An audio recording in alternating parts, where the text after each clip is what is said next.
after that game because of the ults, because of all that damage that they couldn't deal with, and they're not as used to it. So you can see now they're targeting that ban.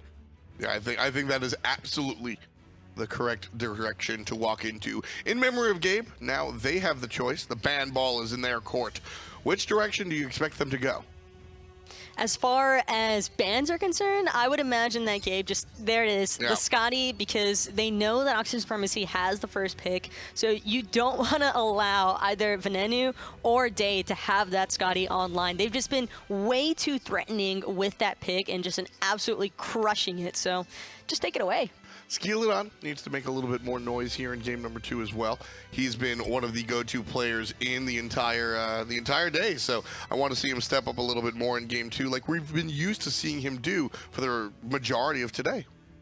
And I absolutely love the way that they've chosen to go ahead and take away that Kavrakin. No teams today have had the opportunity to play this god, and for good reason. Nobody wants to deal with it. His level 1 is just too strong. The ground pounder, the tremors just control the situation a little bit too well. So he'll be banned out almost 100%. In fact, he is 100% banned out today. So now Changa and Sylv, one of them is probably going to make it through, or both, depending on what they banned over here. And with that in mind, so if Changa is left available and I'm Oxygen Supremacy, I am not taking her. I'm taking what I want instead, because Sinoshore's Changa left a little bit to be desired. So we see the Hunbats banned out. Oxygen Supremacy have a choice. I would like to see the ROM. What do you guys want to see? I would rather see Oxygen Supremacy even potentially default for the Sylvanas here. They went for Chang'e, which I think that's still a safe factor for them because they can utilize that to their own capabilities. I think I would have preferred for them to leave that alone because, like you mentioned, I don't think Cynosure is really that Chang'e jungler. Right. Like, he is a talented individual by all means, but when it comes to that style of gameplay, I don't think it fits the bill. I agree. I also think by giving up the Sylvanas, they gave them Sylvanas Zeus, which is very difficult to deal with in mid, and it's a very overall rounded comp. I think if they took the Sylvanas, dealing with Chang'e Zeus would have been a lot easier. This is already pretty rough. That said, very rarely, if ever, is a game lost in the first pick of picks and bans. There are still many more characters to flesh out these rosters, and of course, the actual game has to be played. So there's certainly that. Chang'e will be paired up with 2 selections in the first half. Oxygen Supremacy, their jungler, Skeleton right now, giving it some thought, trying to figure out which direction he wants to go in. Will the Chang'e wind up in the mid lane in the hands of Venenu, or will it wind up with him? Still yet to see. Terra will be a Guardian. Whether she winds up in the short lane will be answered with the Osiris selection. Osiris most likely in the solo lane. Terra most likely your support. I definitely think in this situation they're looking for the ADC mid. You know, they picked the Osiris to get that solo pressure, and they picked the Terra and the Chang'e to round off their sustain comp. Terra does probably going to be put in support. It's not going to go too well early, although against Sylvanas Zeus, nothing really is going to do anyway. Except later on in the game, if they can get through that early game, I feel like their comp is going to scale much stronger than Memory of Gabe. Sinosure gets his Thor one more time. Now, Sinosure is not this adapting or this answer character. It's definitely his rookie season. But Thor is the guy's go-to character. And like the junglers I just mentioned, he can single-handedly control a game on this character. And last game, I think we saw glimpses of it. We saw a couple of team fights that just, you could have put it at the bottom. Brought to you by Sinosure. On this Thor, this is going to be really troublesome for Oxygen. You know what I really want to see? What? Is an on her pick for the Hunter role because, fun fact, during the split, he had the same win percentage as Scotty with a 61% win ratio, and the fact that he hasn't been brought out so far today, for good reason. Rom and Scotty, excellent picks all around, and I just really want to see if they would potentially bring it out here. Well, with the Medusa and Cupid bans, you have to dig deeper into your Hunter pocket. And like you said, I'm almost expecting the Chiron mid at this point for Venenu. So very curious to see where Day opts to go. Ban phase for Oxygen Supremacy. They'll be the last ban in this match. And of course, this is the last match of the set. It's a best of 3. Everything on the wire here for these 2 teams. Oxygen Supremacy has had a fantastic day, fighting not just through a handful, not just through 1 or 2, but 4 teams, Gabe being the 4th. And with the ROM ban, we're back to the pick phase. In memory of Gabe, they need a Hunter, but they'll pick their solo first. It'll be Vamana. Snoopy really wants to wait it out and see what these 2 are going to opt for because it's really all up in the air whether or not Oxygen Supremacy are trying to take They don't have to necessarily take a hunter into that mid lane, but the likelihood of them not doing that is, I think, pretty low. We've talked a lot about the X's and O's of the game, but we also spent some time talking about chemistry and synergy and sort of the outside of the line stuff. Right now, we're looking down the Oxygen Supremacy team, and these guys are having a good time. Chaos is having a good time. They picked the Zhong'er. Why are you so excited?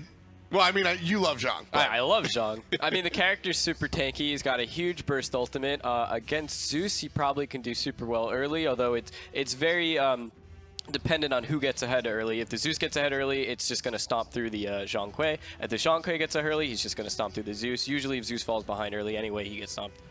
So in general, I think the Zhong is like their all-in pick. Like they're going for that. Like we're gonna try and win early, and if it does, we're guaranteed the victory. So I usually have to do this when they select Chalk. I got to take myself out of the equation and look at it, you know, objectively. Objectively speaking, with the Zhong Kui selection, is this the composition? Can they win? Will they win? I think they can. Zhong Kui has a pretty good early pressure. I think it's going to do well generally against the Thor, although it really depends on his positioning. And AMC. I'm so sad. I didn't get a chance. I didn't want to like just kill Chaos in that, but I am so sad because I wanted to call AMC Snoopy. Well, you are the Hunter player, so bring us. Why are we seeing the Amusing Crab? He absolutely loves this god, and it does excellently against the 1v1 matchup for a Hu Yi. It's so difficult for Hu Yi to try and get away from that AMC. It all comes down to this: with everything against the wall for the Masters, we choose Zhong, and we choose Amusing Cobb. Tully and Hindu, bring us game 3, baby. I mean, we don't choose them. These teams choose them at the critical moment for both of them as well. I like both compositions here. I do too. The cards were dealt in a very interesting fashion, I would have to say. Zhong Kui for Oxygen Supremacy and Amusing Cobb for Snoopy here on Memory of Gabe. Things are going to get spicy really fast, Hindu. The problem I see for Oxygen Supremacy's composition here, though, Tully, is the fact that all their engagement relies on... It's difficult to set up the most of their engagement. They do have the crushing walls from Terra to get involved. Osiris kind of has to ult in or consistently slow on someone to catch up.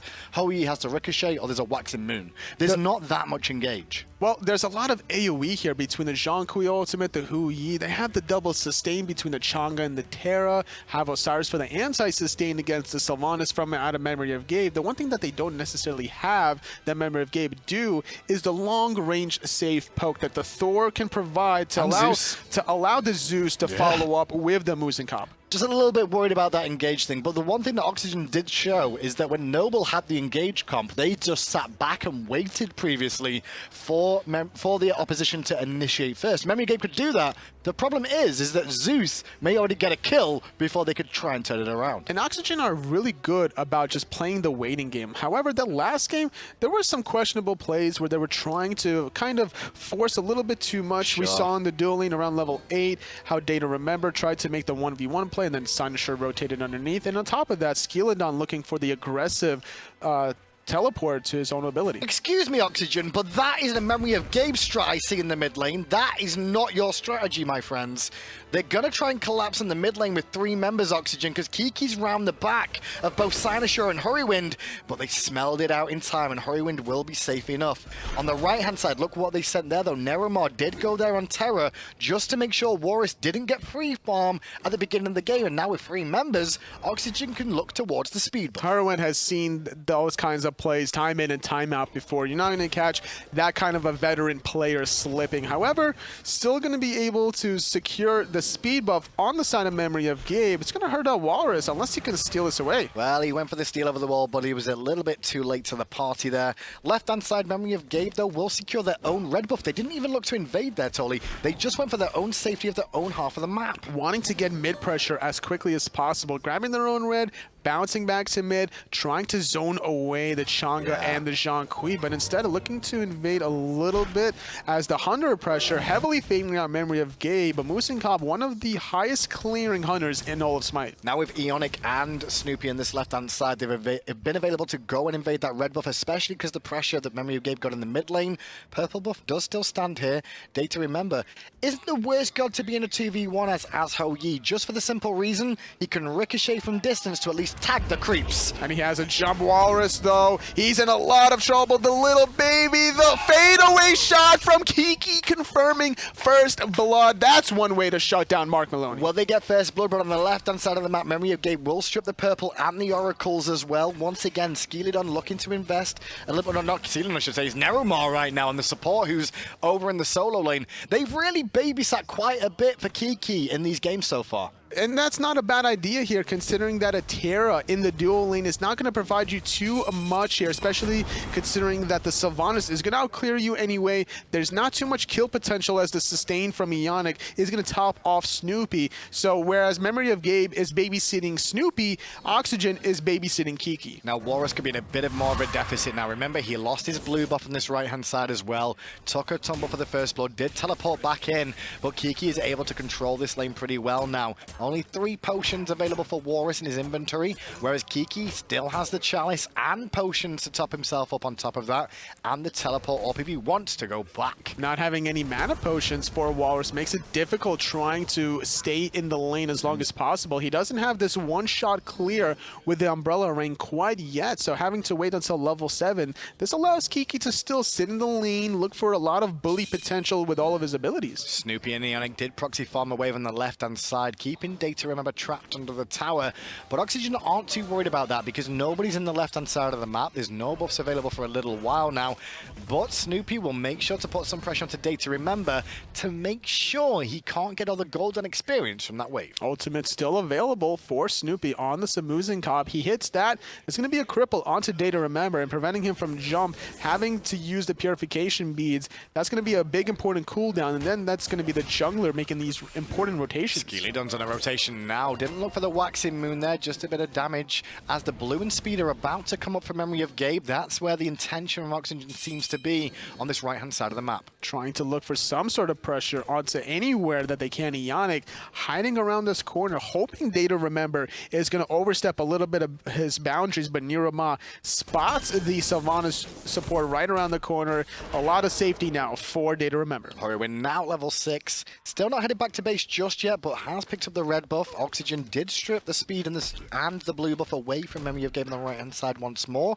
The red buff for Oxygen is about to spawn, though. Last time Memory of Gabe that went that way. We'll see if they go there again. Not on the mark with that double tap, but it's a good little dance immunity. Everyone here from Oxygen Supremacy trying to contest this red buff with the exception of the 2 soul laners. Cynosure pulls it out, finding the double root is Nirama. But the reset of the red buff happens. Nirama pops the Wrath of Terror. Cynosure takes the sky as well. Gonna get a bird's eye view of what's going on here, and Skeleton is the target. Aegis absorbs a lot of the damage, but it's not going to be enough to stop the detonate damage from Horrywin. Venenu did pick up one with the ghost. Skeleton survived way longer than expected, but Horrywin finally claims him, and that chain lightning could spell disaster for Neromar. He just needs one detonate. Not needed. Cynosure with a double tap will pick up Data Remember.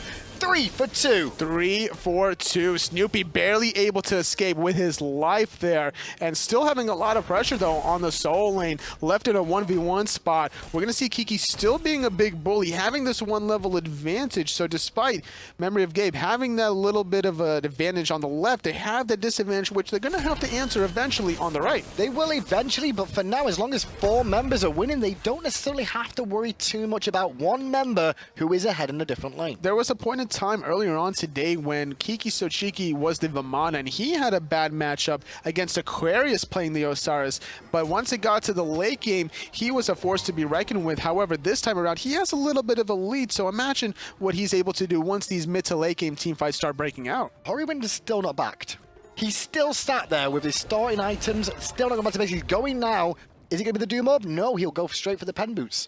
Thought you might be seeing the Doom Orb there, Tolly. He needs mobility in order to escape the clutches out of Venenu that uses his ultimate. The only way you can get out of that, is, especially as Zeus that doesn't have a movement ability, is just to outrun the opposition here. Not having any sort of modifiers in between sprint or any form of that means that he has to separate himself from that ghost. Cynosure in the sky, looking at Data Remember, trying to time it right, but it's Data Remember who timed it better. The bad news is he came down straight away, and then got walled by Sinosure.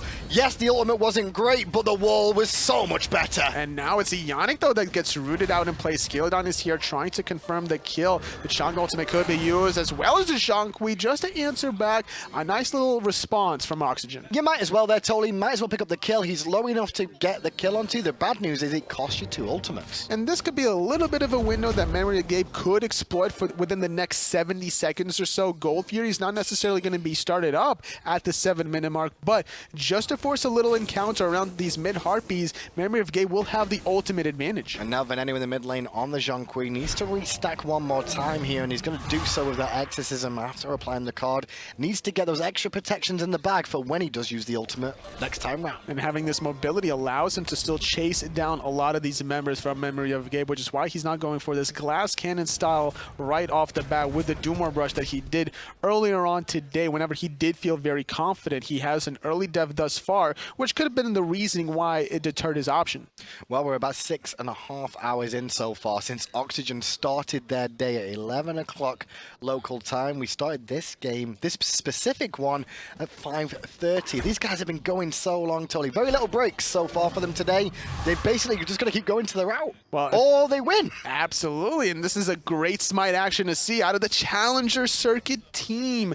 The last season of the Gauntlet, we saw Most Wanted Esports. They won their first set, but then they almost won their second against Team Envious. So we could see a lot more from these members. Sinosure just seems to be growing in confidence as this set is going on as well. The first set, not so great out of him. Second one, early game, he suffered, but he came online towards the middle of that.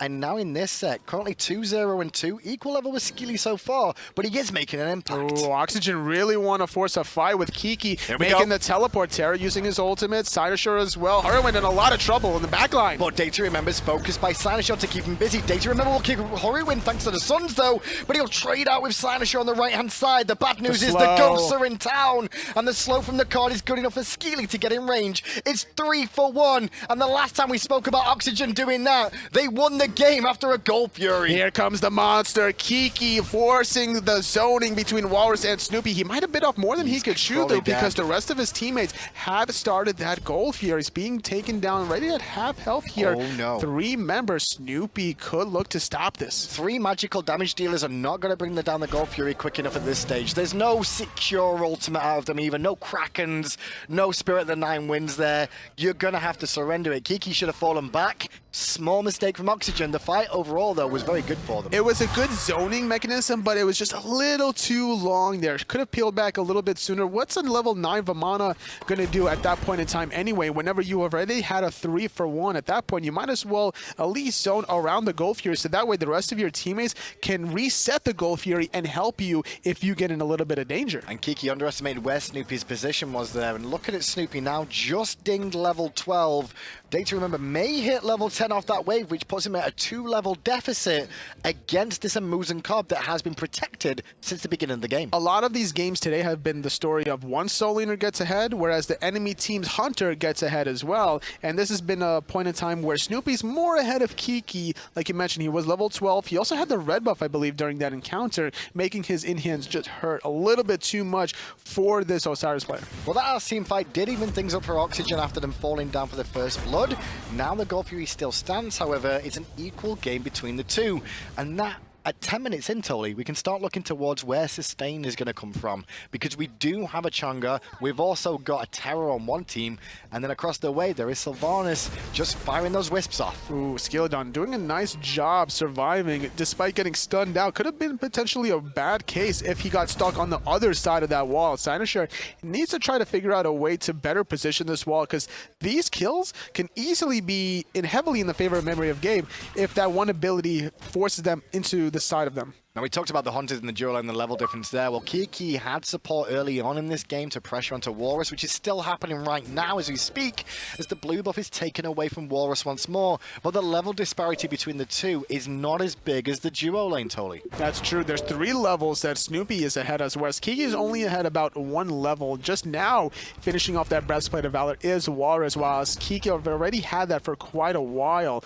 Venenu not electing to really follow up off of that stun. Instead, the Portal Demon ultimate is going to get started, considering that they know where everyone is from Memory of Gabe. And with Neromar being on this left-hand side here, and Memory of Gabe looking more for the red buff. The good news is the Walrus had an idea. Something was weird because Kiki was missing, but he's against 3. Can he steal it away? No, because the waxing moon from Skidon was very wise. Great stun, but because of that commitment, Golf, you're going to get started on up. Neromar trying to steal Gabe, it away, but Gabe finds it. Neromar having to retreat for a little bit. Sinisher going into the sky just for good measure. And now he's just going to look around to see if there's an opportunity to continue. Instead, the call from Memory of Gabe is disengage.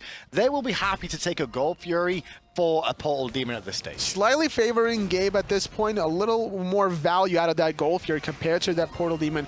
About, let's say, 70 gold or so, but Tier 1 tower is getting sieged. Risky, totally, because Memory of Gabe have got a lot of ultimates available. Snoopy now comes in, slow, and the stinger onto Neromar. That did sting and hit home. Now, Memory of Gabe with 5 men strong in mid. They have Wisps to be able to resustain and look to take a 5v4. The cripple, so important to shut down the whole entire kit out of the Terra with a 5-on-4 advantage. Neromar now responding for another 10 seconds. Grouped up is Memory of Gabe in the mid lane. Do they know Kiki's there? I don't think they've seen Kiki yet. Walrus just did. And maybe Memory Waxing Moon! Waxing Moon hits the whole team. Hurrywin drops the ult in place. At the same time, now the Ghostbusters are here. Venenu will try and bring them down, but he only gets Ionic. Oh, diving into the backline is Kiki, but he misses the ultimate. The suns come raining down, but is this not enough? Snoopy in a 1v2 spot, but still in the backline is Sinisher not on the mark with the stun, having to hammer away with the revival from Neromar on this Terra. This could now be the Tier 1 tower for Oxygen, considering how low everyone is from Gabe. Real surprise that Oxygen found an advantage here, especially when there was so many ultimates and Memory of Gabe committed in that last engagement. They won't find the Tier 1 tower here with an AMC defending. The clear is just too good.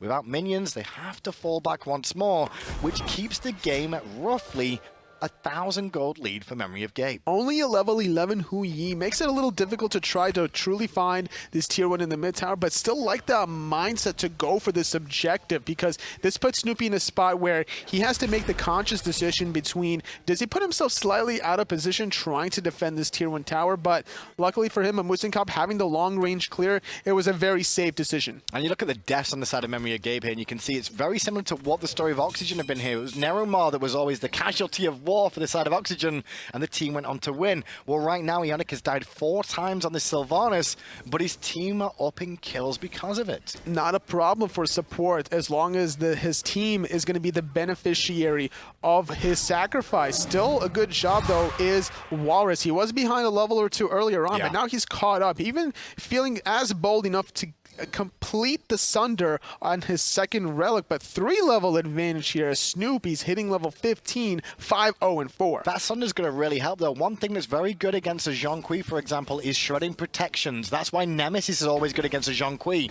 Well, when Zhong pops the ultimate now, if the Sunder comes through, you can spell goodnight to that tankiness that a Zhong Kui can bring to the table. Definitely amplifying a lot of damage. 15% before it gets upgraded, 30% at the second rank. Having to be careful with the positioning, but as long as they can keep Walrus at bay, this Zhong Kui can really reign supreme. Data, remember, taking a lot of poke from that hammer. He has been abandoned in this duo lane all day, though. I've not really seen any rotations coming out from Oxygen to this side until just now.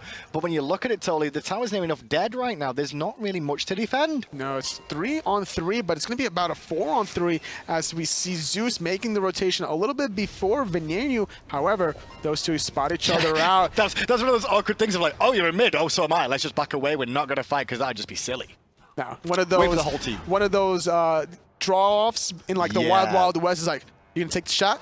Are you going to fight first? Are you going to try and pull for your gun first? Yeah, the reaction time. Pretty much the same way. Mid lane, though, Venenu. Ooh, that was a very, very quick reactionary Aegis there that in the end, it's on cooldown, but he could have been in a bit of trouble. So Sinisher hammers in and then stuns. So where's the follow-up damage afterwards? Venenu panicked a little bit, I would say, trying to use that Aegis. And at this point, this is their elimination game. They've been on a 7-game winning streak up until this last point in time. It is, but the good news is the Aegis isn't the bigger one, I feel, for the Zhong Kui. It's fantastic combined with his his ultimate to get free damage off and not return the damage, but the beads are more important for him to avoid the CC, so he can at least pop the ultimate, get his protections online, or resustain with the Exorcism and Bancroft's Talent. Normally, a lot of Zhang Kui's will elect to go for more of a health build, whether it's going to be the Gem of Isolation, Ethereal Staff, maybe even the Warlock Sash, but going for a very Glass Cannon build, relying on the kit of the Zhang Kui. As long as you're able to build up your souls in your bag, you're going to have all those protections in line, and this is why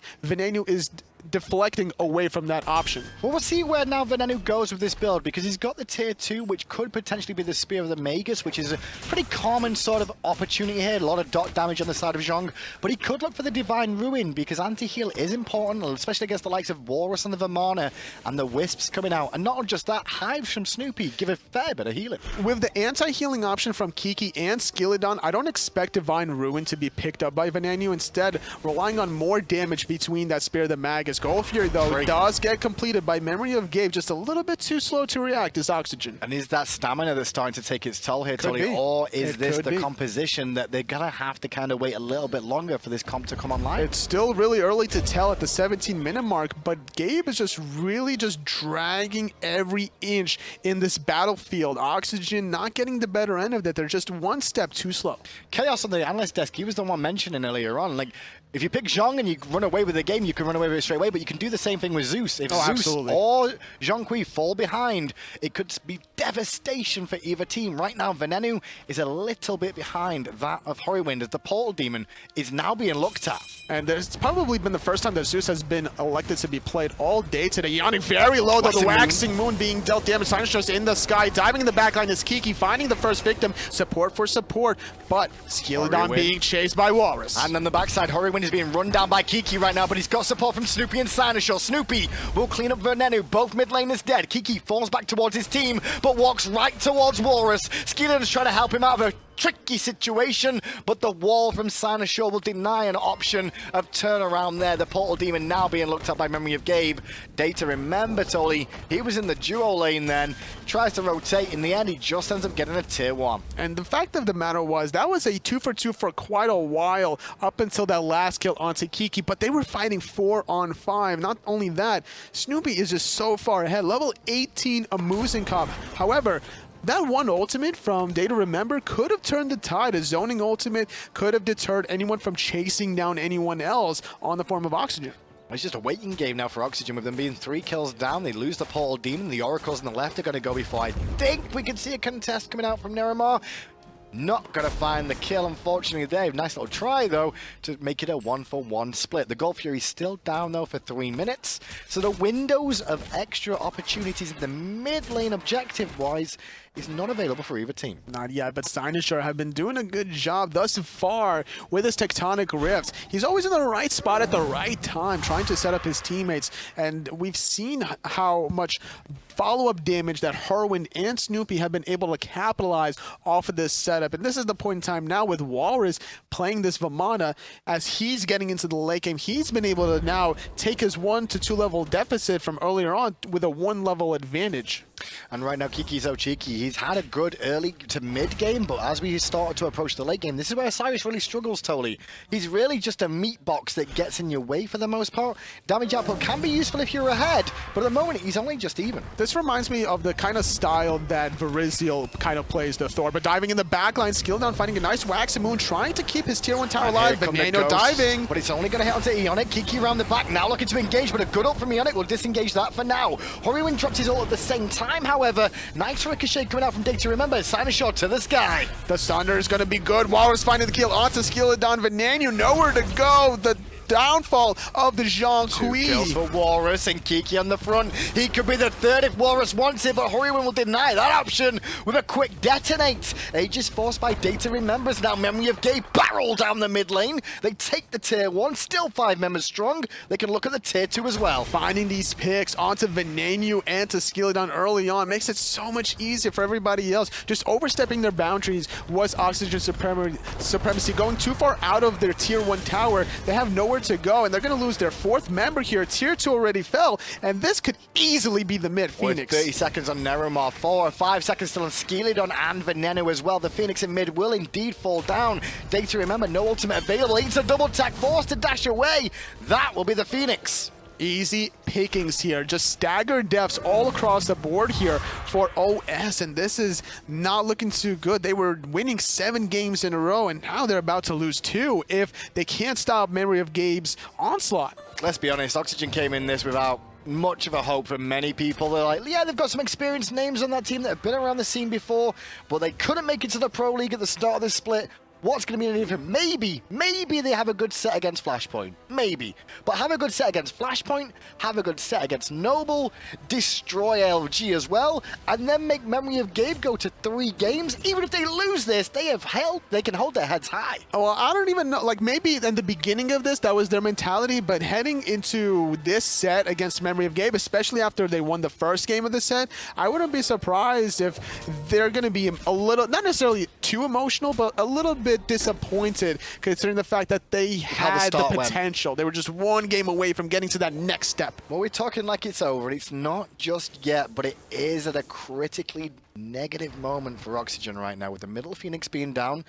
Lucky for them, though, they've still got 3 towers standing, so even if they lose, the Titan is going to be a little bit more tankier if they look to try and end after a terrible team fight. Gold Fury to Memory of Gabe. Extending their advantage a little further, about 9,000 in the lead now, heading into the 22-minute mark. Fire Giant could be the next option for Memory of Gabe, considering that Fire Waves will be flooding down the mid wave. Could be an easy attempt, especially considering of all the pressure that they have in the side lane. Snoopy looking to push down that dueling. Yeah, I was going to say, I mean, at the moment, though, it looks like Memory of Gabe are just looking to try and split the map apart. They seem to be quite happy with these small skirmishes where the whole of Oxygen aren't grouped together. That's where Oxygen have really thrived in this tournament so far this weekend, in my opinion, is getting that 5-man unit together and making big wins happen. Memory of Gabe in this set haven't really allowed them to do that too much. They've always been looking for the 1v1s, the 2v2s, the 3v3s, and when the team all gets there, the fight's pretty much already over. I think the turnaround rather, to shut down Oxygen was the Thor pick coming out of Sinashore. He doesn't have to commit too close to the thick of the action. He can still find the long-range poke, and with that kind of burst potential out of Memory of Gabe, there's not too much healing that could really be done between Skeleton and Neromar. Just what you said, note, there is still an Amusen Cobb in this game, and the Amusen Cobb is still alive. Yes, that is right. Involved in all kills. 100% kill participation coming out from Memory of Gabe on Snoopy, and he's still alive. But like you said, the Portal Demon was stolen by Oxygen, so a small glimmer of hope here. It's a little bit of gold into their pocket. Obviously, they can't really take full advantage of it, as they have to try to deter the Tier 1 tower from being taken, but it doesn't seem that anyone wants to commit. Instead, electing to take the safer option and protecting at least the 1,500 gold in the form of the Tier 2. Memory of Gabe a little bit confident now with their level leads that they have, thanks to the gold they've got in the coffers as well. Looking for the walls from Sinashore on the double taps over and over again. Kiki has to eat the brunt of the damage on the forefront here, but it's going to start to whittle him down. Luckily enough, he does have sustain from Chang'e. Memory of Gabe backing off. They're trying to control the vision, but a nice little sentry ward from Oxygen, spotting out one ward. Doesn't see the other one right above it. Walrus trying to zone out. He's going to dash on into Skeleton. The wall from Sinashore is good. This is perfect, Ollie, because all Memory of Gabe are trying to do is put pressure for the mid lane. There is the Phoenix is about to come back up. There's a full minion wave on the Titan, and as soon as someone shows their face, guess where they're going to go, Tolly? Straight to the Fire Giant. 5-on-3 for a little bit. Veneno still staggering behind a little bit. Kiki with the ethereal form. He's very tanky here. He can absorb a lot. This is just base from Memory of Gabe. They're trying to make sure Data Remember either commits or stays out, and if they do that, they can just try and take a 4v5. Skilly's knocked down very low down the right-hand side, but it did cost Walrus his ultimate to do that. Data Remember has defended the middle Phoenix for now. Memory of Gabe realizing they're going to have to commit to this soon, but here comes Oxygen. Vamana with a Frostbound Hammer can chase indefinitely. That's exactly what's happening. Diving in the back lane is Sinashore, but a nice waxing moon. Not enough time to buy. Kiki's going to fall right now. Veneno with the ghost all onto Snoopy. Not enough to pick up a kill though, and instead Memory of Gabe are running them down like dogs. And still in the mid lane is the Ho-Yi. He's not able to get to this fight. Nerumar's dead. Over the wall comes Data Remember. He could clean up for a Penta if he was lucky, but immediately Memory of Gabe turned tail and looked to disengage. Oh my goodness, the stun from Sinashore, the honey and the slow low from Snoopy, making it just more difficult for Oxygen to chase down all these 5 low members. They're in the low greens, the mid-yellow health bars. That could have been an easy cleanup, but Data, remember, like you mentioned before, he had to stay in the mid lane because those fire minions could easily chip away at the Titan and then take away the mid Phoenix that just respawned for free. Well, round 3 of this Fire Giant. Remember, Gabe not really committing to this too much, though. It looks like they were poking out to see what kind of response was going to happen. They realized themselves that this would be a terrible fight to take. Only Snoopy with an ultimate available right now. Memory of Gabe choose to just take the wins from the towers and fall back. I'm surprised that Oxygen don't even go for Fire Giant there. If they knew that Memory of Gabe had all backed, there was only one member, and that member was Walrus, to be able to try to stop that objective. I think the issue is, they didn't have wall coverage down there, so they were a little bit worried that they, Memory of Gabe would have seen that going on. One of them would have delayed back in and just stopped that idea in its tracks immediately. Red buff going to go to Data Remember on the left-hand side here, unless he gives it over to Venenu, who's been relatively quiet on the Jean-Qui, I want to say here. He's been involved with the ultimate and got some decent damage up as you'd expect, but it's not as much as some of the other gods in this game. It's just a different kind of style from what we're used to seeing all day today. To go from these bursty mages to a lot of these hunters to now to go for a damage over time mage, it's not really panning out well for him. He's pinned in place for a moment or two. Forced to Lord of the Afterlife defensively. Hurricane gets a very good ultimate off of his zoning tool. Sanishaw's looking for the collapse. It gets 3! It's not them they're after, though. He wanted Kiki. He was peeling for his team. Kiki was isolated. Kiki falls. 4v5 again. Niroma, he's in the front line. Not going to be able to do too much here. Nice little meditation just to top him off, but that Zeus bouncing every single arc of lightning. Well, just keep an eye on the ults here. There is still 2 available for Oxygen here. Only Snoopy has the Stinger available, whereas Venenu has the Ghosts up. Neromar will be the first one to show vision and keep an eye on how low the Fire Giant's getting. Got to be careful about how they transition through the jungle here, Oxygen, especially because of the Zeus Chain Lightning. The Fire Giant is really low, but it's still being leashed. Niroma having to stun out 2 into the sun. Tianic taking a lot of damage. Wallace knocking up 2. The ghosts are coming out. But Venenu's already dead. He got bursted down by Snoopy. There wasn't enough damage to keep him alive. No tankiness on the side of the Venenu. We mentioned that it's all damage output, which means you're going to fall down. Snoopy gets a double. Skeely's going to fall down to Walrus. And next on the list, it was a day to remember for Oxygen. But I'm pretty sure right now, the dream has collapsed. This is going to be a deicide if they find Kiki, but instead of allowing him to live a little bit longer, there's no way Kiki can really survive this. Walrus is going to deter the backing for a little bit longer. Herwin clearing out the wave, and this is going to be a free Fire Giant. 4 members dead here for Oxygen. It should be a free Fire Giant. There's only Kiki left alive, a less than half health. Herwin can just sit here and zone all day. He's not having to commit against Kiki. He just needs to keep eyes on and go, where is he? What's he doing? As long as Herwin knows that Kiki's here. Dead in mid-air. No landing for you, Kiki. Unofficial deicide and the Fire Giant going in the way of Memory of Gabe. And the reason why Herwin did that was twofold. One, he wanted to make sure that he spotted out Kiki. If he's on the map, that means he's not in base with full health and about to teleport back into the back of the Fire Giant. Second was just to find a sneaky kill like that. And he finds a sneaky kill to just increase his stat line a little bit more.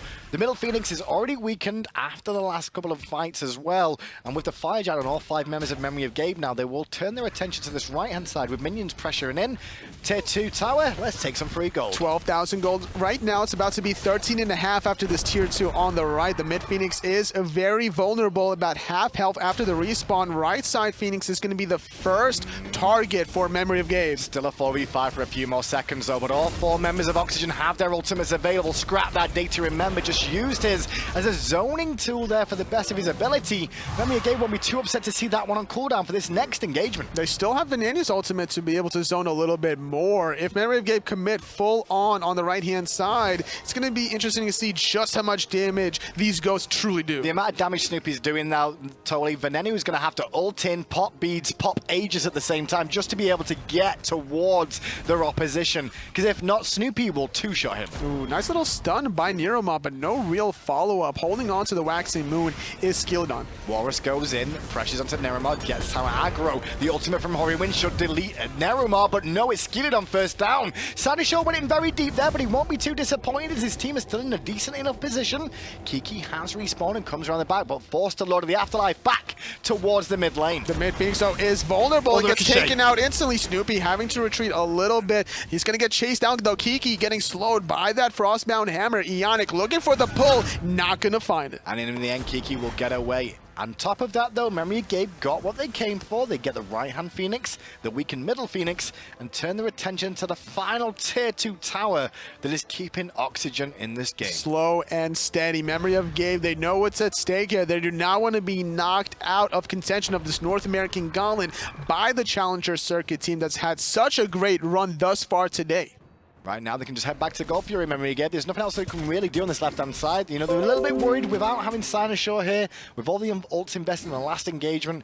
Just strip the jungle to make sure there's no small window for Oxygen to get anything. 2 fire waves between middle and right side. It's about to start trickling down on those lanes, and it allows Memory of Gabe to just fall on back, get this Gold Fury before the final push, trying to control and get the last 6 slot items, selling off the starter items, Mantle of Discord, and Item to Me line, just now finishing off for Walrus. And this is going to be one tanky baby. So AMC and Zeus in this game. First time for both of them so far today. And Jean-Qui.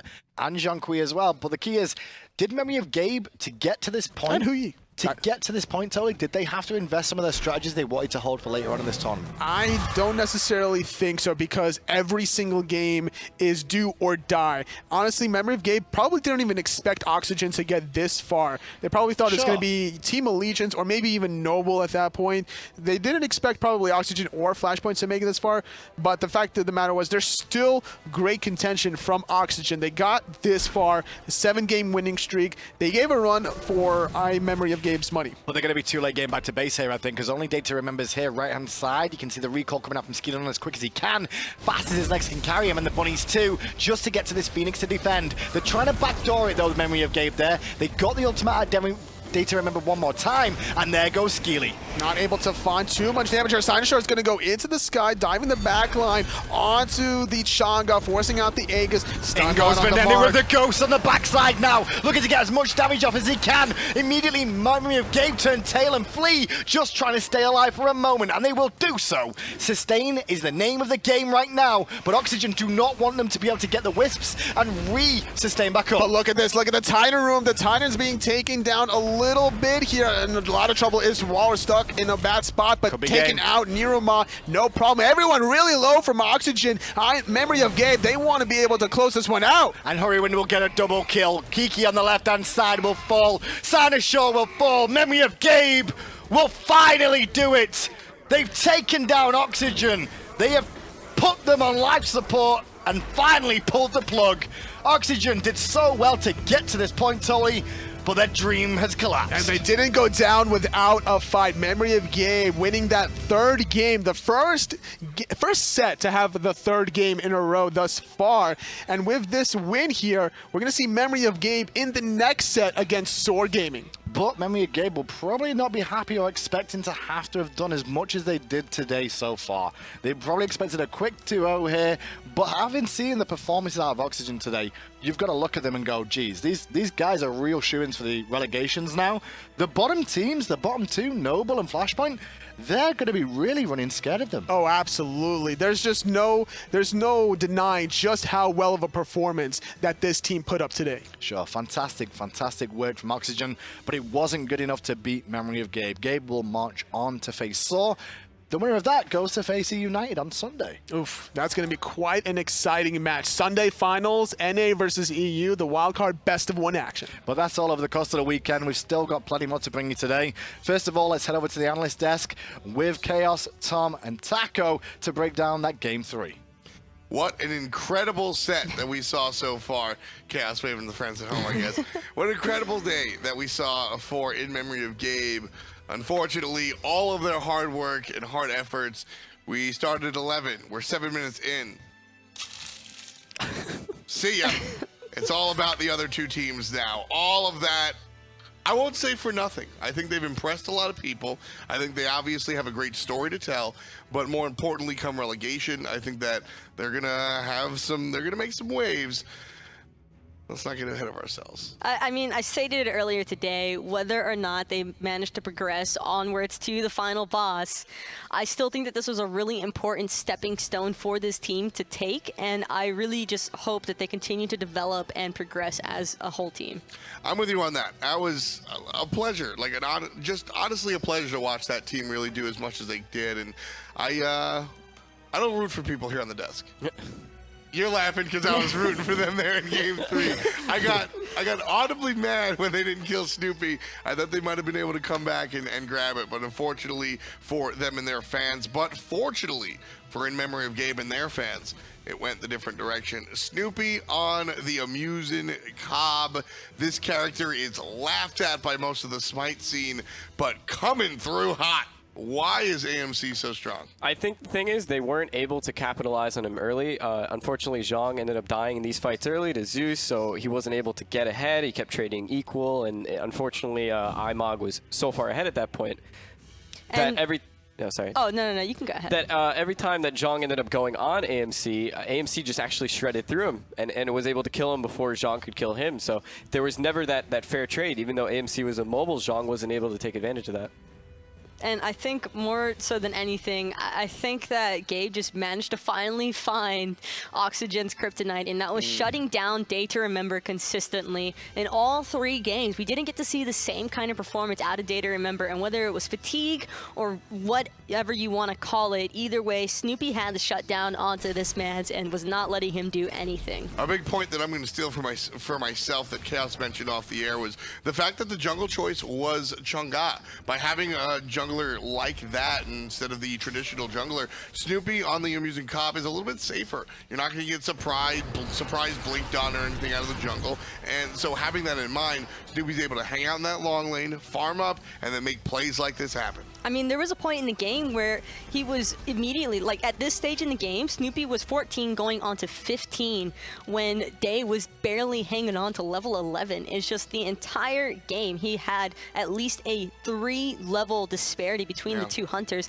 And when you consider such a strong 1v1 hunter like AMC facing off against somebody who struggles a little bit more in the earlier game like Hu Yi, that was just overall absolutely devastating for Oxygen to try and bounce back from. Yeah, the Hu Yi was an interesting choice. I have seen Day to Remember play it well, but I think that part of it does come down to fatigue. Day to Remember was such an integral part of a lot of what we saw out of him and his team today, and then in that game number 3, just late or absent all those team fights, unfortunately. He just didn't seem like he was showing up early enough to the fights, and when he did, it didn't seem like it was as impactful as it could have been.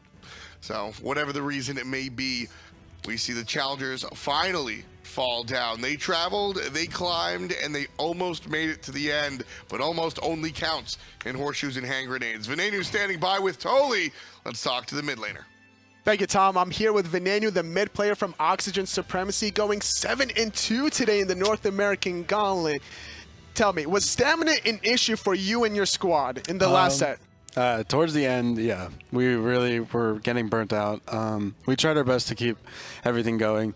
At the first game that we lost to IMOG, once we hit that wall, it was really hard to come back from, because we were ahead, and then we ended up like losing a little more, and then we just couldn't get back. At what point did you guys know you were going the distance? Was it even before you showed up this weekend? Yeah, we actually we were just scrimming all the time at anybody we could get. We scrimmed pretty much all week with E United. We were really happy to get those scrims, and they helped us a lot in learning everything. Tell me about like some of these scrims, not revealing any of their strategies, obviously, but how has it helped you and your team grow? Like just stamina. Like we played a lot, like as much as we could every single day, because we knew we were going to go far in this. Like we were very, very confident going into this. And we just played so much and like just played everything we could and just learned and learned and learned, and then we came here and did really well. I gotta say, looking at your team compositions here between, you know, your burst mages, your hunters in the mid, and then going into the Zhang Kui at the end of the day, tell me about the mindset picking in and locking that Zhang Kui. We've practiced that a lot, and it worked almost every single time. Just sadly, the AMC got out of control, and I got one shot every time. So tell me now, how is the communication, would you say, between like earlier on today? Like you guys seemed so comfortable every single set up until, like you mentioned, that last game or the first game rather that you lost. It was good. We came into it, we were really packed, like having the practice rooms and everything, it really helped us like go. And like got the land jitters off and everything. And the first game especially, like we just got everything off. Going in, we just kept going. Comms were great. Niruma, a really, really good person, like keeping everything good. Kiki especially, keeping the mood very good and everything like that. Yeah, so you guys have been to LAN before, with the exception of Niruma. You know, you were formerly in Team Allegiance, and then obviously Kiki and Skilladon and Team Envious. Data Remembers has been to a few LANs before in his AVGL days. So how has that been in terms of you guys supporting Niruma in his first LAN? Niruma, he's been around the circuit for a while. He's been playing Challenger Cup for a long time with Panda Cat. Actually, he was one of them, and he's been used to it and gotten more. And especially here, he just got more, like, especially being like with the team, like knowing who you're with, like really strengthened how he was playing. And he also plays on high ping, so it kind of helped him here. So tell me now, what's the future for you and your team moving forward? How confident are you guys going into the relegations? Very, very confident. We're very proud on how we played today. We wish we could have gone further, but we played very, very well, and I hope we made everybody proud. It seems that you guys are extremely flexible here during Pix Advance, and you guys have just been so dominant every single game. Even against Memory Game, Gabe, the games that you guys won, you guys gave them a run for their money. So is there any other final shout-outs you want to give before we throw it back to the analysts? Shout-outs to Oxygen Supremacy, our sponsor, and shout-outs to Control Freak. Well, we're going to be throwing it to the analyst here momentarily here, though. Great performance by you guys. Oxygen Supremacy going 7-2 today in the North American Gauntlet, but we're going to have a final set here. It's going to be Memory of Gabe against Soar Gaming. We're going to throw it to the analyst. Tom, take it away. Fresh notes. Nothing on it just yet. What a change from just bringing over pounds and pounds of P's and B's. What a rush. What a fun experience to watch those guys bringing up. But one more time, I spent my entire Friday upgrading my desk. This time, I've got Chapo. How's it going, buddy? It's going good. It's going good. How are you doing? Not bad. Can't complain. Taco's going to join me one more time as we break down the final set for our Friday in memory of Gabe taking on Soar. The winner of this will go on to play E-United, which will be over on Sunday. Let's take a snapshot of where these teams have traveled so far. As I said, the challengers, Oxygen Supremacy, 1, 2, 3 in a row. They're able to win, but in memory of Gabe comes up a little bit too strong in the last one. What do you think was the really big key for in memory of Gabe to take that last set? In my opinion, I think Oxygen's Supremacy was like the fatigue was getting to them. You could see it in their decision making, you know, and even in their picks. I mean, that Muzen was like so good to pick it last because, like you said, the Chang'e can't pressure in a Muzen, and they left him alone. Yeah, so fun stuff coming out from memory of Gabe, pulling out that the using Cobb pocket pick, certainly one of Snoopy's go-tos, but we don't always get to see it. So a lot of fun to see that one. Soar, on the other hand, this is a team that we haven't seen at all today. They sport a new solo laner, Benji leaving the squad sometime during the spring split, bringing over Fine OK, another one of these players from sort of the underbelly of the pro scene, a Challenger Cup player, but a strong player in his own right. What can you tell us about Fine OK? I mean, we got to see a little bit of him towards the end of that initial split that they just passed through, and Fine OK's gameplay was absolutely phenomenal from what we were able to see, and it looks like he was the missing puzzle piece that Soar really needed to start finding their victories. Yeah, he certainly has looked really strong and certainly have worked out so far. The rest of the team Soar, this was one of the teams that was supposed to be one of the more exciting squads. Here they are fighting their way through the gauntlet, although they've got a pretty nice seat up on top. Going against Soar, what do you think is one of the harder things that Soar brings to the table? Honestly, in my opinion, I think it's their mechanical skill between the jungle and mid. Andy translating to mid doesn't mean his mechanics go away. He's still bringing, you know, the raw snipes, the Scylla ults, the Scylla root crushes, you know, and it's very consistent. Homie Efe, you know, being another very mechanical player. I think they bring like a powerhouse in between them two. Yeah, I think that's really the key for me as well, is the fact that Answer used to be one of the best junglers in the world and steps aside for one of the best junglers in the world. That's not going to break down anytime soon. You combine that with what Andy's been able to do in the mid lane. Now, it didn't start off perfect. Andy did take a little time to really get going, but all of a sudden you started seeing the snipes from downtown. Ra being the main character that we expect to see in the mid lane, but certainly has a number of other gods at his disposal. Homie and Andy are certainly a dynamic duet, but on the other side of the pond, Gabe are warmed up now, and this was kind of the thing that we talked about when we saw Oxygen facing off against all these other SPL teams, was that they had their initial set against Flashpoint, which allowed them to warm up and start preparing before the fatigue took place a little bit later on in the day, but Gabe are just ready to go at this point in time. Yeah, speaking to the players, there's a happy medium between being ice cold and a little bit too much internal, and I think that one set is a nice little warm-up spot coming into this one. I've asked all the players so far, how do you feel about being ice cold like Soar versus a little bit warmed up like Gabe? In just your shot calling, you're less hesitant. You know, you're already warmed up. You already made good calls. So, you know, you're relaxed when you just go in. You're like, yo, just fight in my top right mids. You know it's good. And, you know, Soar, your first game, you're like, oh, I don't know if it's good. You know, you're hesitant, and it can affect your play. Also, there's something to be said about the sort of the mini metas that we see experienced coming out in these LANs. Gabe, a little bit more. They've jumped in already. Although, to be honest with you, I don't know if I would identify. I can't really identify anything special or new about this LAN particularly. It's just been what is Oxygen going to pull out of their bag of tricks, and how can we combat that? So now that we're without that, it kind of just comes back to all SPL. In memory of Gabe versus Soar, and I think that comes down to, well, one of these guys right here. Support players are going to be a big deal in this matchup. Jigs on your screen right here, certainly a big part of what Soar's able to do. What's your biggest point, Taco, about this support player? Well, I don't think that Soar is even necessarily at too much of a disadvantage here. They've had all day to analyze every single team that's been playing so far. They've had a chance to even potentially try and pull some of Oxygen's strategies, and Jigs alone is a very pensive support player. He likes thinking through every single possibility, especially whenever games are developing, and he's certainly somebody who's going to pay attention to the little details and utilize those to his team's advantage. From the outside looking in, Jigs is a cerebral player that leans more aggressively than not, but still keeps his mind on the peel game. What's playing against Jigs like, Choppa? He's very consistent with the CC. I mean, just like I said, homie F. Anderson, he sits right there with him in the as in the support. He's a very mechanical support. When you think support, you don't think mechanics. You think, you know, he's good at shot calling. He can analyze, you know, the cooldowns, you know, where to be, where not to be. But he's doing that and being mechanically consistent. So that's where I think he brings his greatness. Yeah, he's always been one of the more mechanically gifted players over there in the support role. Whether he's in lane or he's traveling across the map, Jigs is always making an impact. I play for Soar Gaming. Started off on cognitive gaming in spring of 2015, and then I moved on to a coaching position when I got an offer from Team Solo Mid. I spent that season, the rest of the season, with TSM learning what it takes to make a top team, and then I decided to form Soar Gaming for the beginning of Season 3. The main goal for this year is to make Worlds, of course.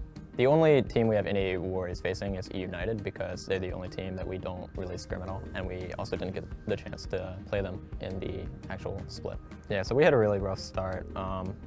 We knew Anister would be good at mid by like the summer split, or like, you know, later on in the year, and we were willing to invest that time and stay together as a roster, and he's actually come a really long way already. But we had a really rough start because we didn't really know what was going on in the meta. We had Benji, who obviously didn't want to be on the team, and then pulled that stunt. And we also had a really rough schedule. We started off facing Luminosity and Eager, who mainly kept the rosters the exact same, or did keep the roster the exact same. And all those factors combined, and then we had to forfeit because of the Benji situation. So all those factors combined, we started 0-6 actually. But then Anister had some family issues where he literally could not play in the games, so we had to use a sub for the next one that we've literally never played with before. And we managed to pull a split out against AOG, but after Andy came back, we didn't lose any games with our full roster after we picked up Fine OK. So by now we feel like we found our footing. Confident as always. Soar definitely had a couple of struggles along the way, but still Jigs maintains that confident attitude, which I think is so important. A lot of people talk about, you know, especially in this world of esports, everybody's talking about their brand and this, that, or a third. Jigs is just Jigs, and some people aren't going to like that. and that's okay. And that's kind of why I like seeing him play. He's just going to be that guy. He's going to be confident. That's something that you have in common with him. How important is that to bring into your gameplay? I think you just play your own game. You bring out your own gods. You are who you are when you play. You know what I mean? You bring out what you're good at, and then you make the weakness at what your opponent. That's why Soar finds himself sitting at number 2, or I guess number 3. We do have Sunday. Across the way, his support counterpart will be Ionic. He'll be playing for In Memory of Gabe, and it's actually interesting. Ionic and Jigs have played together and have been a part of a unit for a long time. And I actually really like this matchup because one thing I didn't even consider either was the fact that Soar really wants to progress because they want that game, or that set, I should say, against E United. And if Gabe is the only thing standing in their way, this is going to be a difficult situation all around. Yeah, I mean, you could hear Jigs try not to, but absolutely had to touch on the Benji situation. Oh, the sniper was there. Benji leaving the team mid-spring split, leaving them without a solo laner for a week, forcing the team to forfeit an entire week's worth of points, arguably why they're here in the Gauntlet instead of already at Masters. So certainly certainly a score that Soar in general, Jigs included, wants to settle, but that's after the hurdle of In Memory of Gabe, and great friend Ionic stands in the way. We broke down Jigs as one of the more mechanically gifted players, in the support role. Well, Ionic, he's got some mechanics, but I always look at him as more of the shot caller game plan guy. Ionic seems more like the brawler kind of support. If anything, he's like a bit of a hybrid between the Pain to Beyond and Trix tank to a certain extent. He's aggressive when he needs to be, and we've seen that before when he's been pulling out Hercules support, for instance, but at the same time, he can also do the peeling aspect of things with Sylvanas, Sobek even, and just all around pretty well-rounded. Yeah, he's able to really do a lot. Here you can see him just kind of lost in thought. Perhaps not lost, but at least just thinking about this next matchup. A lot of interesting directions that In Memory of Gabe and Soar can walk in. But honestly, I think it all comes down to the jungle here. Supports are perhaps the heart and soul of these two teams. I think you look at Jigs and Ionic as the leaders, as the go-to guys to really listen to. But Homie Efe, the Iron Homie, he's going to be doing the heavy lifting. Small in stature, but large in basically everything else. This guy is going to really try and do whatever he can to bring a win for his team. And honestly, it's not that far-fetched. Homie Efe, one of the best damn players in the whole league, if you ask me. And I agree. And being a jungler myself, I'm excited to see Sino versus Homie. They both have around the same god pool, the Thor, the Susano. They're very aggressive, in-your-face junglers, but they also could bring out the Chang'e, which is like really big right now. And I just want to see it the way who sets the pace, because I think they both are pretty good at that. See, that's the key for me. I think that Sanoshore has always going back into the console side, he has a play style. He's definitely one of the more aggressive styles, and Taku and I agreed before during the analysis segment about Chang'e. It's there, but it's not perhaps his top shelf pick. A player like Homie Efe, on the other hand, can play both sides of that coin, and that's why I'm so excited about this jungle matchup, because Homie Efe is going to play whatever he wants, but Sanoshore right here, he's going to pick the Thor, he's going to pick the Blinkster Cat, and he's just going to zigzag all over the place. This guy, I mean, you played against him both on PC and in the console world. What can you tell us about Sanoshore? He's improved like crazy. I mean, his decision making in the past probably like year, I've seen it, turn into a very disciplined player. And coming to PC and being surrounded by these top tier players, Ionic, Snoopy, you evolve even faster than you would normally. And I think we're starting to see that as he's almost in the finals. That was a question that I was going to pose to you, making the transition from console to PC yourself. You brought a teammate of your own, Uzi, and your team Noble is very much a project team, whereas In Memory of Gabe comes through with 4 arguable superstars and then grabs Sanoshore.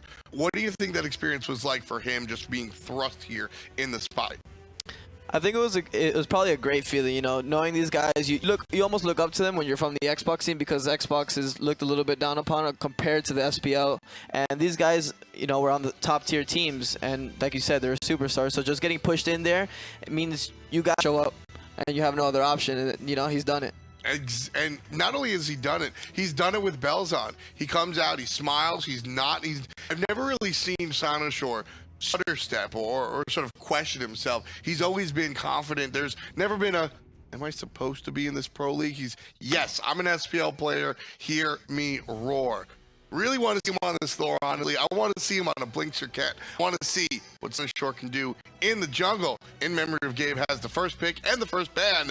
In Memory of Gabe versus Soar. I can imagine that Kabrakan's probably going to be one of the top bans immediately for either side, really. I just don't see these teams trying to give up any immediate meta picks. Yeah, I think it's both of these teams. So when we look across the way at teams like Oxygen Supremacy, teams like Flashpoint even, these teams have their individual worlds locked down where their picks are a little bit different. Unite comes to mind here, where they have their own team identity. In Memory of Gabe and Soar Gaming are the two teams really play truth to the meta, I would say. Them and LG are the ones that really just stick what's norm. So expect a lot of Rob, Kabrakan, Sylvanas, expect the Chang'e in here in Austin. Or Scotty. There's the Scotty. I would rather see Scotty over Chang'e because I don't think that Soul really need to be concerned about Chang'e. No hate to Sinosure. Like I mentioned before, he is a talented player by all means. But the issue here is I just don't think his Chang'e is on the same level as these other players, and you don't put yourself, or I guess in the mindset of Soar, they probably prefer to see him on the Chang'e, but I think that Sino going Chang'e is a bit of a disadvantage. Instead, you get the first pick, Fafnir. That is a little bit. I warned everybody. We're going to see super normal stuff. Fafnir, first pick, a little bit of the ordinary. I don't think it's that out of the ordinary, though. Fafnir is actually, as far as like talking to a lot of the pro players, most of them prefer Fafnir at the moment. It really like damage and aggression that he can provide, and it just goes so hand in hand with the Onyx playstyle. Over the choices of the Zeus or the Thoth, the Thor even? I mean, Gabe get the Thor and the Thoth, and giving up Terrans, sure, they lose that little bit of sustain, and they also have to keep in mind Zeus can potentially be a problem, but I think Fafnir is excellent at getting in the face of Zeus because he has the immunity on ultimate, because he can do so much damage on and provide that hard CC stun out with his hammer, and that is enough setup alongside of a Thor and a Thoth to really punish any kind of misplay by the Zeus. Right now, Soar getting Terra, and Artemis, they're going to need some sword peel. With more selected on the side of Gabe's channel, what jungle solution would you like to see help these immobile characters out? I was thinking bot. Immediately they respond with the bot ban because they have very mobility. You're gonna need someone with control. And I'll say come back to the Fafnir real quick. If you think back to Soar Gaming, like that was their solidified pick for Diggs. But I also like the Osiris ban because it's a great bully for these people, for the odds with no mobility. Right. Zeus, Terra, Artist. So that was a great ban on their end. So, coming back to just Zeus Artemis, are we going to see if Andy was playing in the jungle, I would say we're going to see the Herc jungle, right? Something with heavy amounts of control. I'm with you. What choice would you go? I would probably go. This is where you go to stealth. Yeah, Drill, what do I go? So Ratatasker be your choice here. Interest selection. Still waiting on our last ban. Both In Memory of Gabe and Soar have one at their disposal. Amaterasu will be the ban of for Soar Gaming. In Memory of Gabe has one themselves. Honestly, if In Memory of Gabe don't ban the Susano, I would like to see Homie pick that option because it not only provides a lot of set for the Zeus, but just the mobility alone. We saw how much success Skilodon has had across the map from one side to the next. That's kind of what Season is best and provides enough early presence alongside of the Zeus for us to not really be at a downfall with the Artemis in the duo lane. Ares will be the Guardian, which means Terra likely to be in the solo lane. Still, no jungle just yet. Two choices left on In Memory of Gabe. I'm still thinking about this jungle pick. I mean, I guess you could see the Troll Guardian Athena jungle, perhaps. I don't know. It looks like they're trying to fight with a group fight because with the aerial they picked Artemis. You have to stay on top of him and keep him alive. So now we know Terra's going solo, obviously because Ares is for support. Yep. So for sure they're looking at it as a unit. So I'm thinking something. Susano could be good because the ultimate to stay together and have a multi-man ultimate. Susano, I think, is probably the easiest normal pick here, depending on how far off the reservation Soar want to walk to. In memory, Gabe finish up draft. Faf and Medusa with the dual lane. Thor in the jungle. Off mid. And the short man in the short lane. Vamana. Soar Gaming, they're going to stick Terra in the solo lane. Zeus to the mid. Artemis and Ares to make up the dual lane. And the final pick, I'm still scratching my head. And Soar Gaming, they're going to pick soon. Ven the Hunter on your screen right there. No input as far as he's concerned. Just let Jungle figure that out. Yeah, he's got his god locked in already. He's AFK coasting on that Artemis, much like what I anticipate him to try to do in lane, having to play that matchup passively. Ares is definitely kind of a risk pick with the Artemis in that duo because they won't necessarily have the same kind of clear that a Medusa and Fafnir will provide early on. I like how you put that. It's going to be abysmal in juxtaposition. Thanatos is your jungler of choice. A little bit of peel by way of surprise ultimates early on, but as the game gets later and later, that peel is going to become more dangerous and more of a liability to use instead of the execute. So we'll see if Soar Gaming can set their team up early for a late game extravaganza, or if in memory of Gabe just shuts them down. On the call, it's going to be Hindu and Aggro. Bring it to us. Thanks a lot much, analysts. And now, if you've just tuning in, don't worry. We're back to our regular scheduled broadcast of SPL teams that should be against each other and not Challenger Cup teams that have done the run all day. I mean, for my money, I would have liked to see Oxygen keep on going, Sure. but obviously this is the matchup that we kind of expected at this stage. Gabe up against Soar, two very, very, very talented teams that are trying to hit their strides at different times. Soar definitely struggled towards the beginning, started off the split 0-6, and then turned it around undefeated when they've got this full roster of Annenster and Fine OK. So they're definitely hot right now. It's just a matter of if Gabe can continue their streak that they started against Oxygen. Now I'm looking at Soul's composition here because I'm looking and I can see there's a nice scale as you look through it from early game all the way transition to late game. So they've got something at every single stage that could happen that Memory Gabe could throw at them. This Ares pick definitely surprised me because Jigs is known to play aggressive supports and he wants to build selfish, he wants to build the damage a little bit and try and be that kind of support carry.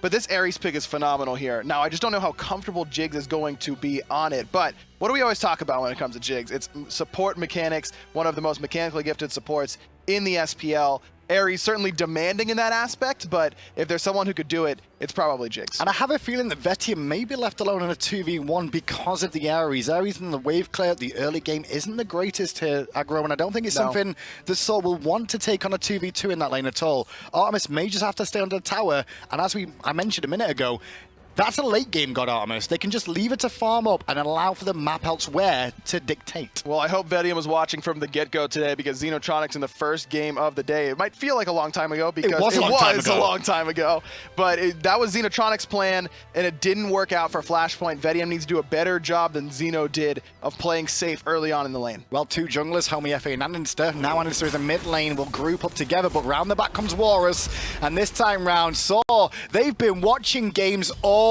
day long.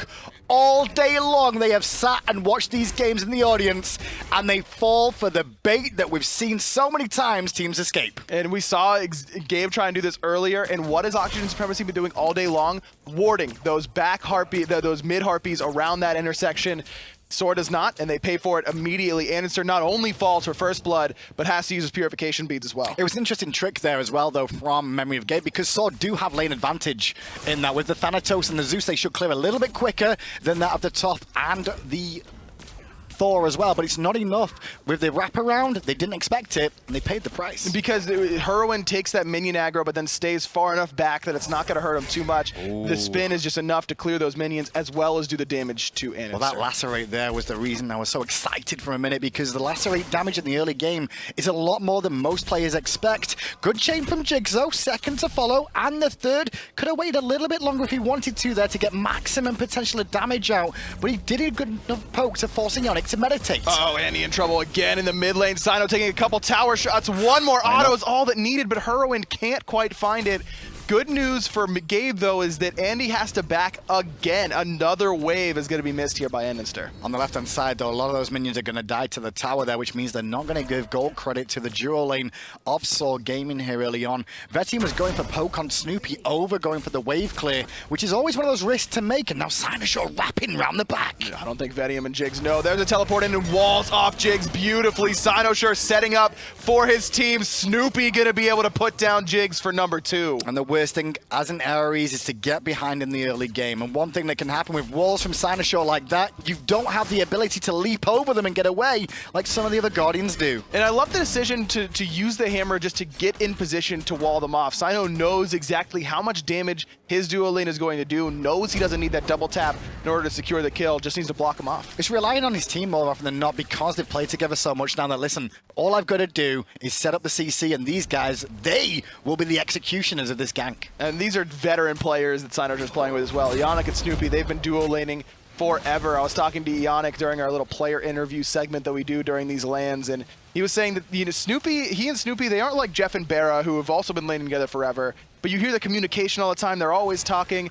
Ionic says he just knows what Snoopy's going to do, and Snoopy knows what Ionic's going to do. They don't even need to say it most of the time. It's because they play together so much that they know what each other's routes are, whether they're going to swing left, swing right, will they throw the auto here, will they throw the ability here, and that's just things with playing together and over again. Most people at home do know their friends as well, because the bad news is, though, the friends that I play with, when I go, all right, I know what they're going to do, it generally means they're going to die. Are you talking about me right now? No, we're not friends. Good, but you do die. Well, I do, but you don't know it. I surprise you with You do as much best. damage as stealth. That's the main thing. Thank you. No problem. That's a compliment. That's a the lot of damage. only one you're going to get. 2-0, though, to Memory of Gabe early on here. Gold lead is about 1,000 so far. No Gold Fury taken between the two teams yet, but the raid buff is being looked at by Memory of Gabe as Snoopy is trying to have his way with Vetium. And this is exactly what Snoopy wants to do in this lane, is just continue to bully out Vetium, not let him get to those later game stages. And then all of Gabe is on that same page with Snoopy, because this red buff invade is great, because yes, you're getting that farm, but you're taking it away from Vetium. Sinosure to the sky, down onto Adnister, who's beads to avoid the stun. Turns the damage around with the ultimate himself, but Hurrywin has been left alone to get a lot of free damage off. Homie FA wants the dunk, finds the dunk, but he can't find the kill! Not quite yet. Sino gonna stun him out, and Hurrywin finishes off Homie. Jigs doesn't have any cooldowns. He's gonna survive. Sino gets out. Well, there's no escape for Jigs there, you get it? He's only level 4, though. There was no escape from him either. Snoopy's a bit off a little bit more than he could chew, but a fantastic beads will get him away from the root that was coming out from Fine OK. And touching on Fine OK now, yes, it's Memory of Gabe in the lead, but Fine OK's had a pretty good season so far for this Saw roster. Oh, his stats are just through the roof. I mean, he played in a very limited number of games, but had like near perfect performances in almost every one of them. I mentioned it right before we got into game. Soar with both Enninster and Fine OK, undefeated. So you know that they've got a lot of synergy despite being only together for a couple of weeks now. Well, you say they're undefeated, but right now they're already down 4-0 at 5 minutes in. And 3 of those kills are already on the top, played by Hurrywind in the mid lane, which is not something you really want to do. No, very, very scary, especially with how we've seen Thoth be played so far. Hurrywind had an unbelievable performance up against Oxygen Supremacy in Game 2 of their set on the Thoth. He's already finished off that Doom Orb. Enninster still hasn't completed his boots yet. You know that Hurrywin is going to do a good job of pushing this lead that he's earned for himself along with his teammates. Now, even though Toth and Giannis are both different characters, they do have very similar positioning in the team fights. Very much so in the back front, looking to support the team and get consistent damage out. Toth can do the same thing, and Hurrywind is a fantastic Giannis player, so his Toth should be on the same standard. But it's a little bit more set up for the team as Homie takes over half of his HP, right around 3/4, just because of that double tap damage. Sinosure didn't need that damage earlier on to find a kill in the duo lane, but showing Homie exactly how much is going to do in mid. Well, left-hand side, there's a lot of contest between the two Hunters over the Oracles at the Gold Fury there. Still not sure who's got it as we zoom in. It was a 1-for-1 trade, so it's Ward Wars that will be the winner of that battle for now. But look, just look at how much damage that tier 1 in mid has taken already. And when Andy's dead once and has to back again at level 2, it's just a lot of waves being pushed in. Hurrywin has been rotating around, invading red with the rest of his team. It's not like he's been standing there autoing down the tower, but at half HP and how good Thoth's tower push is with that Glyph of Pain, at this stage, if they kill Aninster or force him back, Herwin could get that tower down within one wave. Now, we mentioned Soar's composition is pretty good at all stages, but the early game is not going their way at all. Vetium under pressure again in the duo lane, thanks to the pressure from Cynosure, who did come in with the ultimate there. Vetium's ultimate in response and beads will keep him alive for now. But it was also that Terra's Blessing out of FineOK, one of the longer cooldowns in the game, so now Soar has to be a little bit more worried about if they engage Vetium, he's going to get petrified underneath his tower. Snoopy continues. Homie FA gets medied from Jigs to keep him alive enough, but Jigs stunned out before he can close the gap. Anister gets a nice chain lining off onto 2, but it's not going to stop Memory of Gabe by looking for their 3rd red buff of the game. Vetium just has not been able to keep any pressure whatsoever in this duo lane side. And you know that Gabe knows how to play against these immobile late game hunters because Snoopy can play those mobile late game hunters. Look what he just did on Amuz and Cobb last game up against Oxygen Supremacy. This is what should have happened to Snoopy. They're doing it to Vetium here. Well, right now as well, take into account the Memory of Gabe did just play a best of 3 up against Oxygen. So they have the stage presence now. They're used to playing at LAN this time round, and the warm-up is really there for them. They're taking it to Soar early on. Soar kind of have to weather the storm here, Aggro. That's true, and all these players on Gabe have played at LAN before. They're all fairly comfortable. Homie Faye in a bit of trouble in his jungle, in a lot of trouble. Walrus not quite able to find that last auto to put him down out of that hovering death. I tell you what, that Bluestone tick, just one more, could have spelled doom for him. Left-hand side, Cynosure, babysitting a little bit more into Snoopy. Not a bad thing to say babysitting because it's allowing so much pressure on the right. I believe Memory of Gabe stole that speed. I do believe you are correct, but FineOK is sitting even level right now up against the Vamana, and as Terra, that's not what you usually expect, but because of how little pressure there has been from outside of this lane, FineOK has been able to hang on for now, and if he could rotate into these team fights and make an impact in the mid game, just in peeling for Aninster and Vetium. That's what's needed in these team fights. It's just about peeling for these carries, and FineOK is on the perfect character to do that. And the problem is now for Homie FA is he's equal level with Ionic, who's playing that Fafnir now. You saw the hammer through the wall. That was just to get those gold stacks from the Talaria, and Homie FA is forced out from contesting these Ryan Harpies. Jigs wants to keep fighting, though. There's the chain onto Ionic. Cynosure up into that Anvil of Dawn. Ionic forced up into the Draconic form as Herwin deletes Homie Faye with the final judgment. You've got that many Doom Mob stacks already, you're going to spell an instant problem. Aninster will get one, but to get taken down in response from Walrus. Walrus is looking for Jigs, though, and that will fall to Snoopy, who's made a rotation along with Vetium, but Vetium can't do much against the army of Gabe. Cynosure is not getting rewarded for his play so far. 0-0-6, but he's played great. Tier 1 tower falls. Snoopy stunned out. There's the 180 Petrify, and Cynosure finally gets a kill to his own name. 9-1 now in favor of In Memory of Gabe. And no investment into the Gold Fury straight away from Gabe here. They realize they're low on mana, so instead they're going to play it safe, fall back, spend the gold, just get the oracles so they can keep an eye in case Soar try to take it themselves. This is one of those moments where, you know, Soar is the top seed. They've been sitting around all day watching, like you mentioned, and you kind of, it's been a long day. These games haven't been particularly short.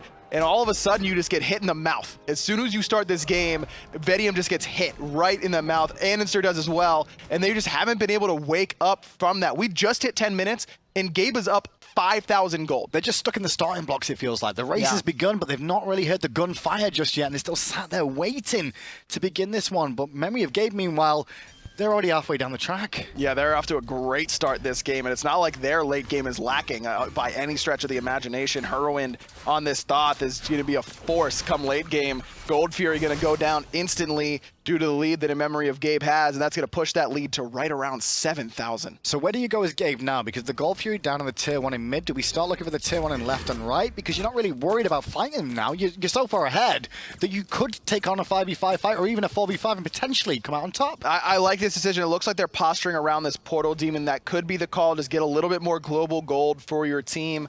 Or it's okay to spread out and farm. Look at the levels on In Memory of Gabe. Most aren't even level 12 yet. You've only got Walrus and Snoopy with Cynosure just now digging level 12. get those second relics, push that lead a little bit farther with those defensive options, and once you've got multiple members with second relics, that's when you try and force the next fight. Biggest issue I see is Homie FA being so many levels down. 4 levels down against Sanashore, but 2 levels down against Ionic. That's just a difference. Supports are always the lowest level in a game, and right now, it's not them, it's Homie FA, and they picked the Thanatos last pick here. Yeah, they did, and it just has not worked out so far. Tier 1 tower on left is going to fall without much issue. 500 gold more in favor of Gabe. Could be a quick bath for Saw here, but now Sanashore to the sky again, finds 2 with a dunk. The beats from Homie FA will keep him alive. Wrath of Terror will also speed him up to get away. No escape from Diggs, didn't really bring anybody for a ride, as Hurrywind is challenging the judgment. He doesn't want to take it just yet though, but look where Fine OK is. He shoots it and finds one. Vedium walked right into it. Fine OK gonna have to dash away. Too many members that are just too healthy on the side of Gabe. And now they can just walk away back to safety again real quick. 10-1 after a couple of pickups and one more time, with Vetium falling down yet again. Devour's Gauntlets are online. 4 stacks? 4 stacks. 4 stacks. We're out. We really out here. It's the best way you can do. I mean, to be fair, like, he's had a rough time. 2v1 in the lane at the start. Focus from behind Sanashore. This is just good play from memory again. There's no reason to allow Vetium to get away with it. Certainly, and I think Vetium, this kind of surprises me because Vetium, the last few lands we've seen him at, he's been absolutely lights out. I mean, Super Regionals last year, playing under Flashpoint, looked great there. At their group stages, he looked phenomenal as well. So I was really counting on him to have a really solid land showing, and just hasn't had it so far today. Well, Warris is going to find 3 members in his lane right now, as Jigs will turn up to the fray too. Not going to mess around too much though. Immediately just pop the big baby when he realizes there was a 3rd rotation out of Jigs there. He'll be fine to fall back after getting what he wanted there anyway, which was the tier 1. He's 5 levels up on Homie Faye and Jigs right now. No chance that either of them do enough damage to knock him down as long as he has that ultimate available. Well, half health for the Portal Demon now. Fine OK on the forefront. Homie FA and Jigs in the backlines, but Snoopy and Walrus are also there too. Flanking from the left, and Fine OK's the one that's going to dash away first. Once again, Sanashore's ulting on cooldown pretty much right now. Seems to be just staring at the map from his point of view. And Jigs is already dead, so why not just go back to the objective? That's exactly what Gabe is going to do. Portal Demon falls. Homie Faye walks into the middle of everybody. He's going to fall to the final judgment of Hurrywind. There's Fine OK in the middle of everybody. And nice ultimate out of Andy, but it's just not enough damage. Well, he's also, he'll get one from the detonate, but Ionic did a lot of work there by stunning out Andy and forcing him back, because Andy could have put a lot more damage down if potentially left alone. Didn't allow that to happen, so they only lose Snoopy, who won't be too disappointed there overall for the fact that Memory of Gabe got away with so much. 12-2 now in kills. That gold lead up right around 10,000, just short of it. That dreaded 5 digits that you got to worry about. It's an awkward position for Saw to be in. At the same time, you could put this one to bed in one way, but it's still not over just yet. My concern for Saw in the draft, when you look back at this now, is the fact that they knew Vetium was going to be in an awkward position playing the Artemis, and they drafted an Ares as well. Both those are not early game gods that control unless you get ahead as the Ares. No, but that Ares was just so tempting because it shut down this draft from Gabe so well. If he could have just stayed even, if he could have just been a little bit ahead, Jakes could have won this game by himself with the Ares pick.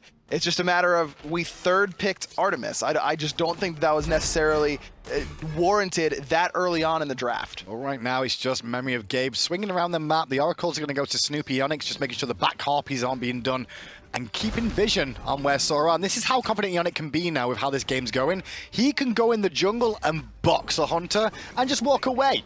Look at how much damage Vetium did to him. Almost 0. Negligible damage. At this point, your Coerce is pretty much maxed out on the Fafnir as well, so you're going to get that consistent heal available to yourself. So yeah, take a bit of poke, heal yourself back up, and at the same time, you're keeping Artemis from farming once more. Plus, you got a Traveler's proc there, or Talaria proc, so you're good to go. You got a couple That's extra all gold. supports care about. I'm not joking. You know the way junglers care about speed buff? Yeah. Talaria procs is the dream. As many as you can. Even if you die for it, you're like, hey, I hit 5 with Talaria proc, I'm good. You should just buy Talaria off the beginning of the game and walk into the enemy jungle and smack everyone for a bunch of gold. Listen, I've seen a team do that once upon a time and the game ended in 3 minutes. I wouldn't advise that to too many teams out there, just as a heads up. You will not be on Oxygen's level by that point. You'll be on a different teams. I don't know what you're talking about, but I'm just going to... Oh, don't worry. You don't want to know. Trust me. 12-2. Gold Fury started up again and taken by Memory of Gabe for the 2nd time so far this game. And just the control is too much out of Gabe. Soar can't even come close to walking in. Hell, they can't even go where their tier 1 tower used to be. Jigs already falling very low. Final Judgment gonna knock him back down after the meditation, but he will be able to escape to the safety of his tower. First pole wall this game coming out from Sanashore. They actually stopped the pickup of Jigs. I think we would have seen Walrus and Eon to be able to get there, but the wall angle actually cut off his team and didn't find the stun he was after to make sure they could confirm the kill. They'll be happy with the win, though, because getting Jigs' ultimate means they don't have to worry too much about burning beads in the next engagement. And Hurwind already has a lot of CDR with the Sands of Time, with the Spear of Desolation as well, so that ultimate going to be up soon enough to make an impact. And the more important thing, I think, is Jigs' meditation being down for a while. There is no sustain on the side of Soar outside of FinoK, and FinoK hasn't had the luxury of standing around with his Monolith up healing his team because everyone's had to keep running away. Can we have a little look at the net worth, please? Because at the moment we see player damage, I just want to see the net worth. Normally we like to keep on player damage after 10 minutes, but that is a talking point in itself. That's gross. That's gross. I mean, the lowest member of Gabe is 1,000 gold. 1,000 gold up on the enemy solo laner. That tells you how deep this hole is for Soar. Everyone significantly behind the gold difference, over 11,000, XP over 10,000, and we're not even close to 20 minutes, really. We're only at 17. I can almost read Twitch chat now going, where's Oxygen? Because Oxygen are playing better than Soar were, but give credit where it's due. Memory of Gabe are playing lights out this game, and a lot of people use lights out overly, in my opinion.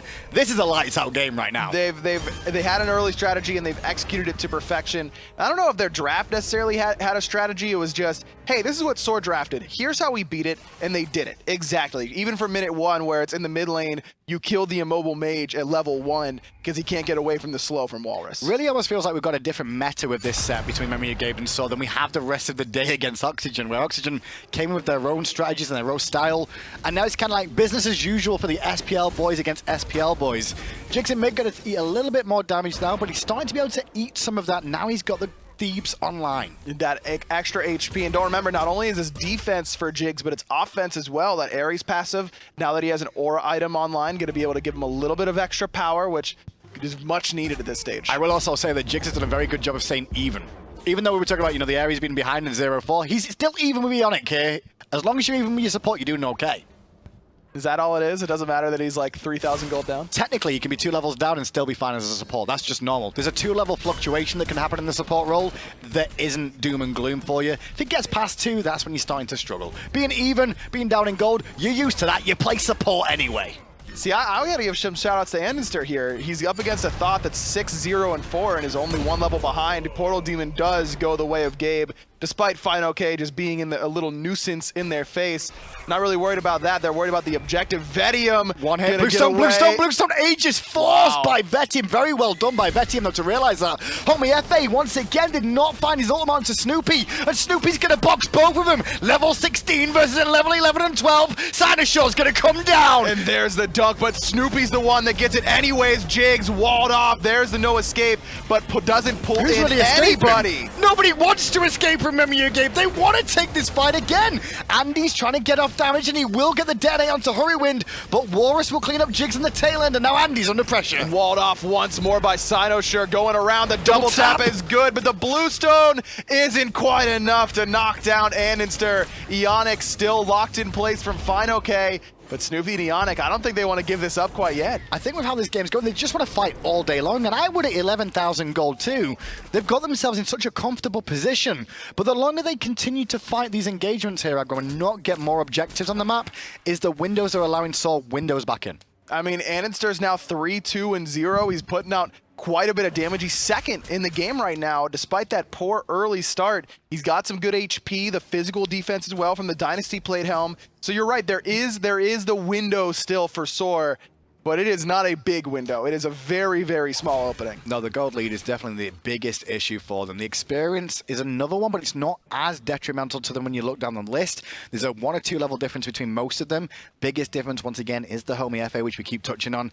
And having a Thanatos that is behind isn't the greatest thing in the world, but as the game goes on, Thanatos becomes more of a CC bot and an executor, so you don't have to worry too much about him being behind in levels, even though his execute threshold is on the low side. Right now, yes, but if I'm homie Faye, I start prioritizing leveling my ult. Sometimes you wait until you've maxed out Scent of Death and your Scythe, but at this stage, I don't care about any other ability. I'm only dunker. looking, exactly, I'm looking for the executes, and with how Ananser's been playing pretty safe, you can do that damage from a distance and maybe set up Homie Faye. So just not managing to get anywhere in time right now as Memory of Gabe will take down the third Gold Fury of the game for themselves at less than 21 minutes in. Fine OK was the nearest one to getting involved, and he's been forced to Wrath of Terror to get away. Every time that ultimate, just use it defensively, no aggression whatsoever out of Soar in any lane. The one lane they were supposed to have pressure in, that got thrown out the window right away after the first blood. But it really wasn't even the first blood. It was when Ananster almost died a second time where he had to back at level 2 that really threw that lane in Gabe's favor. Well, now the Fire Giant started up by Memory of Gabe. Wrath of Terror is on cooldown. All ultimates available for both teams outside of that, but Jigs has already fallen to the Petrify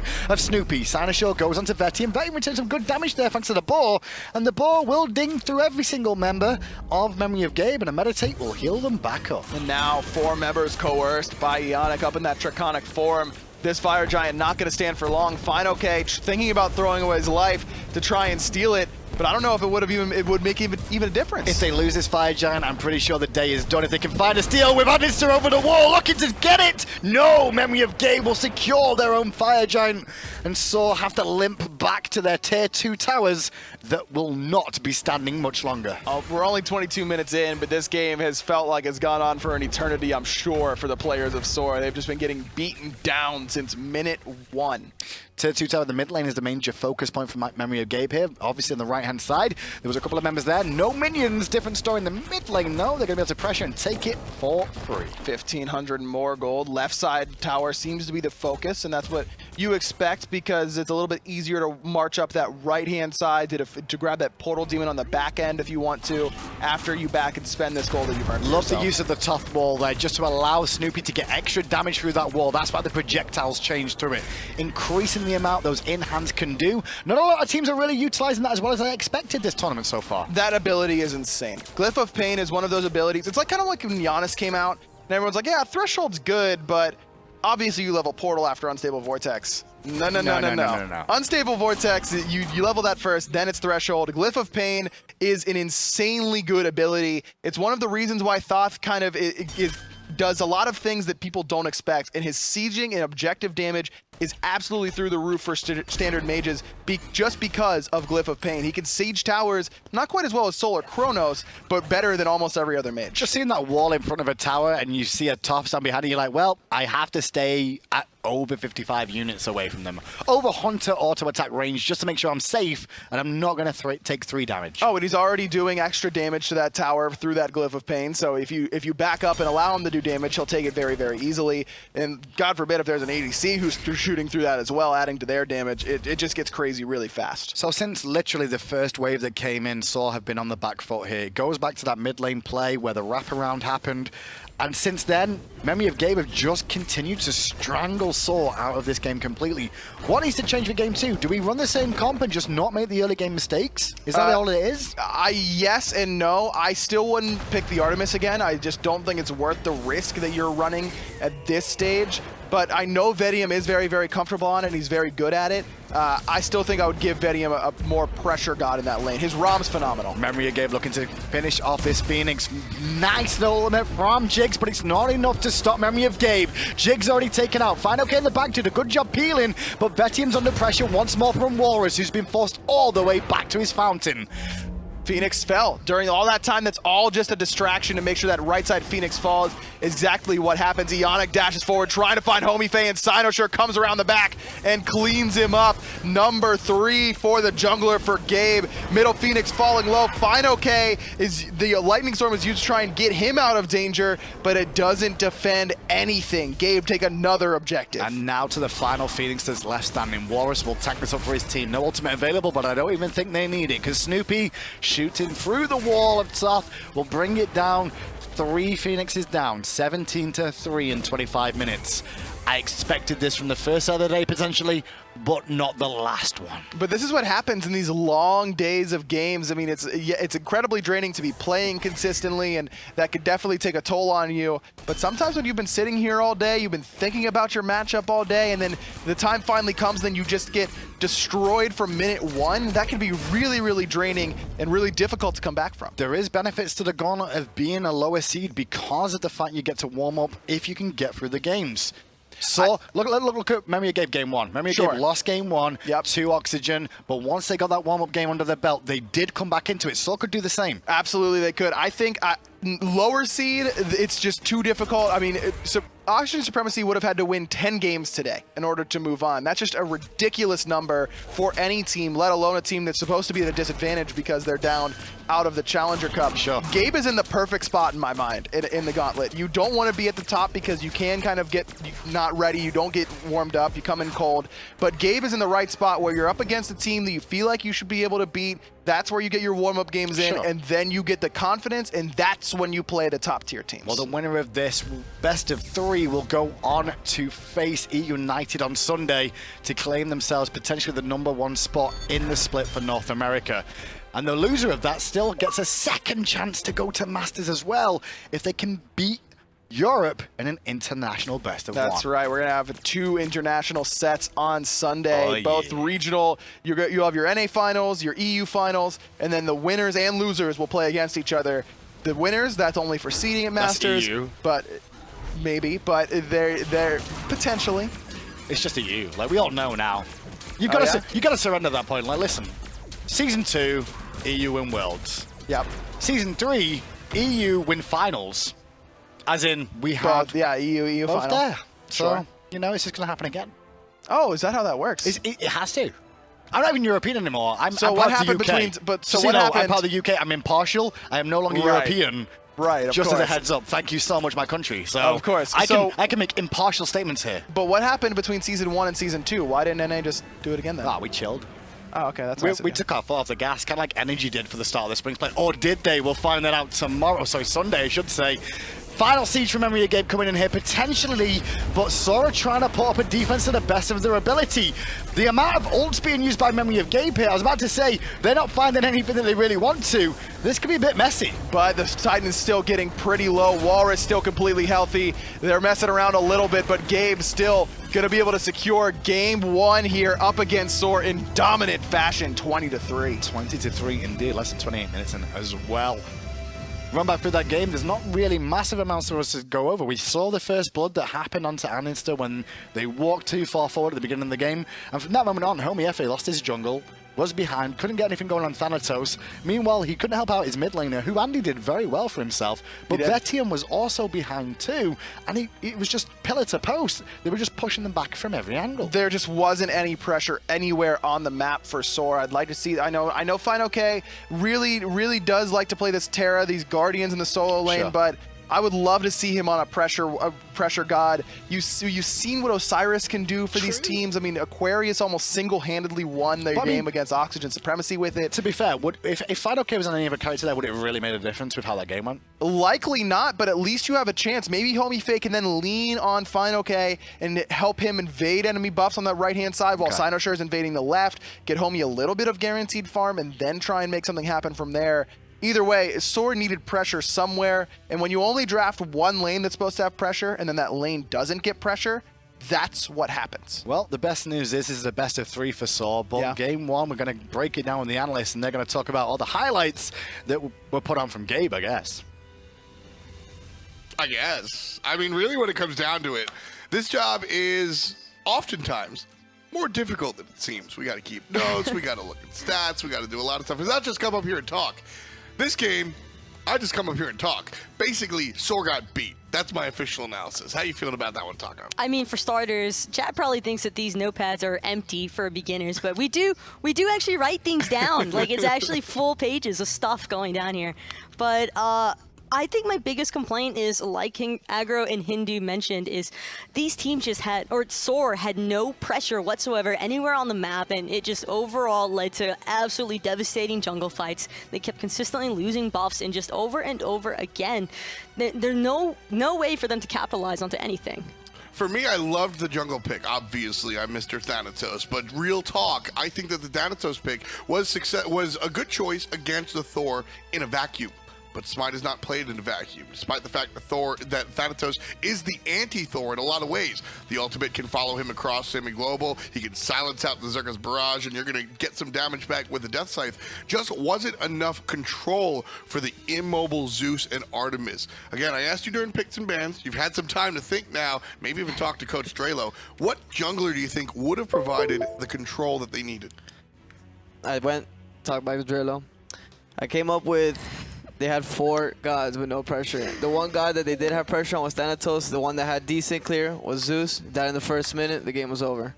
Yeah, I mean, it really was that simple, unfortunately. 3 kills in total for Soar. This is a team, when you read down the roster, Vedium, when you read down the mid laner, Andy, Homie Effie, these guys aren't supposed to be toppled like that. What caused this situation? Just like Jeppa mentioned, as soon as that Zeus took that spill and early on, it just completely led to Soar not being able to exert any of the map pressure that they would have ideally wanted, just to buy themselves a little bit of time, get the Terra online, get the Artemis online. But when you're falling behind early on, there's no way for you to really roll back into things. And I just want to see Soar not pick so passively. Yeah. They're too aggressive of players. I agree with that. Of course, if Sora is dropping the ball, somebody has to pick it up. It's Wally Man Walrus hanging out in the solo lane. Walrus just went off. This guy has been one of my favorite players to watch in all of Season 4. Here he is. Look, the man even got a haircut for this land. He knows he's coming out. He knows he's going to be on top for a while. And this is going to be a big deal. In fact, when we watched In Memory of Gabe, and they lost earlier against the challenger team, it was Walrus, the one that was doing the work. Unfortunately, he was on the Odin. You give him a character, and this guy who was on Noble last year, one of the lower-ended teams, now could be the reason that his team makes it to the end. You flirted with solo lane for a little bit, Mr. Transcendence Tier. What do you like about Walrus's game?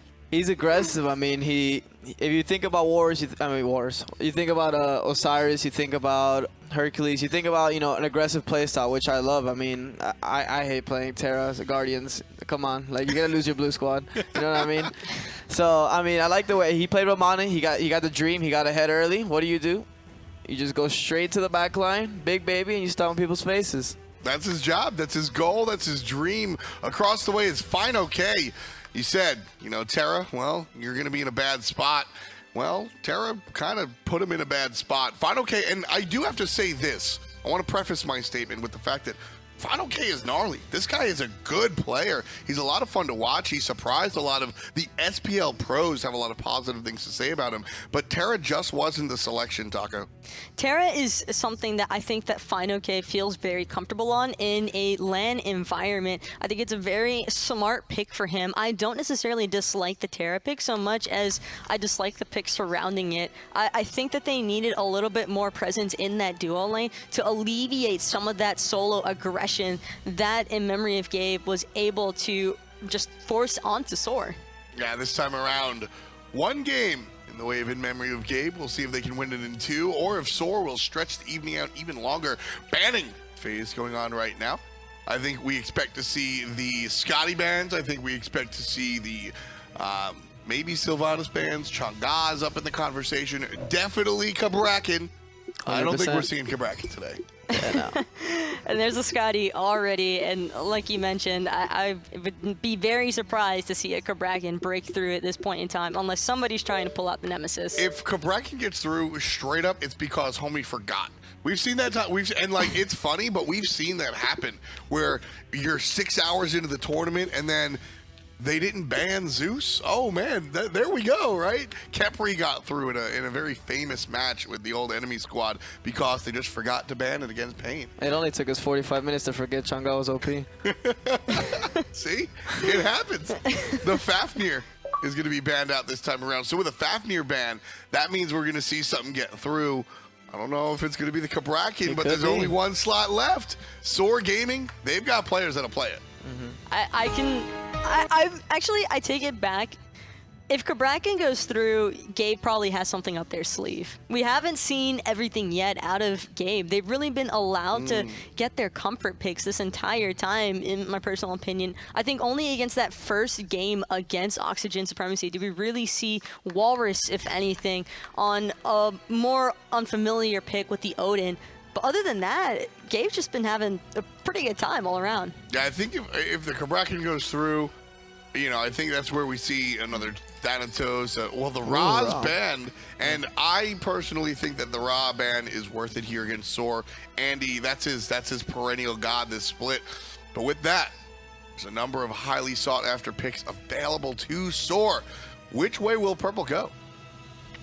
I would like to see a Cabrakan pick because I think that map pressure is something that Soar desperately needed. We saw how much it hurt them early on, and right away, first picking that Cabrakan can't really go wrong with such a quintessential pick, as you might say. Yeah. And Are that, you memeing me? No, I just had to steal one of your words for once. So I actually like that one. So it's a good it's a good word. It's just when it comes down to it, you know, this pick is just. It's just so important for not just the jungle, but for the meta at the moment. He can play jungle, he can play solo, he can play support, all at a S tier level. You know, if you put him in mid or hunter, I might look at you funny, but at the end of the day, you still got a Cabrakan on your team, so I'm not really yelling. In memory of Gabe, they've got to answer somehow. What's your answer to a Cabrakan? Surrender. I mean, honestly, you gotta wait. You gotta wait till 20 sorry, minutes. I forgot it's 20 minutes at LAN. I would have done it at 10. But either way, I think it goes back to like Cabrakan. What does a Guardian not bring? Pressure in the early game. What does Cabrakan bring? He brings both. So you know, he brings the best of both worlds. So how do you shut him down? You have to not let him have any blues. You can't let him get any blues. You know, cut him short on experience. And just get a high pressure solo lane, you know, one of the highest Osiris, maybe Hercules, and just make him sit under the tower. I'm very curious. I've seen Herwin play Nox once or twice.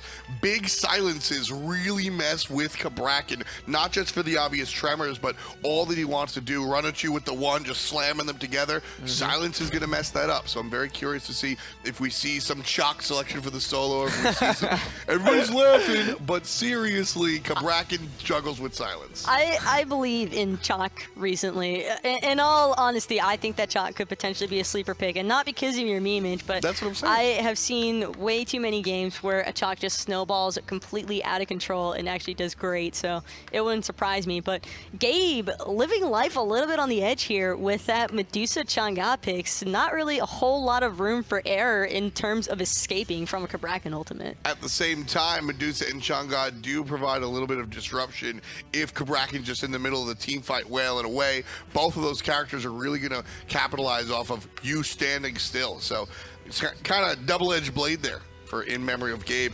As the option goes back over to Soar Gaming, they look to finish their first round of picks. Cabrakan already amongst the ranks of Soar. We'll see where they go. Chang'e, actually, In Memory of Gabe is actually a flex pick too. I mean, Herwin loves to play it in the middle of the lane. And in the middle lane, what does Cabrakan do best? Walls off, you know, your mid lane, just go straight to your back line. What does Chang'e do? She has immunity, very hard to kill. So it's a good counter pick in a sense, even though it's already a top tier pick.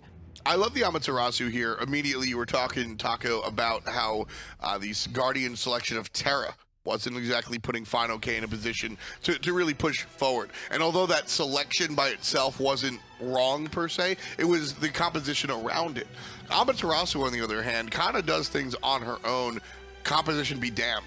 So she's going to come out, provide that sort of aura, provide a lot of help for the team, and also be more of a tool that Final K can leverage forward as opposed to kind of sitting and being passive like Terra. And on top of that, Amaterasu and Cabrakan, these two options are still definitely flex picks. I mean, it could be support, solo, jungle for Cabrakan, and then for Amma, you don't know whether that's going to go into the support or solo lane. I would like to see it in the support role after seeing the Geb, but that's just personal preference because Amma, I think, could provide a little bit of excellent early clear. Even though she's not necessarily known for early clear, her early game is typically a little bit weaker, but she isn't punished as heavily against something like a Geb. Well, I personally know that Amaterasu is one of the favorites for Jigs, just watching him stream and watching him do what he does. He likes the Amaterasu, provided that there is enough peel and enough crowd control sprinkled amongst the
into this Soar lineup?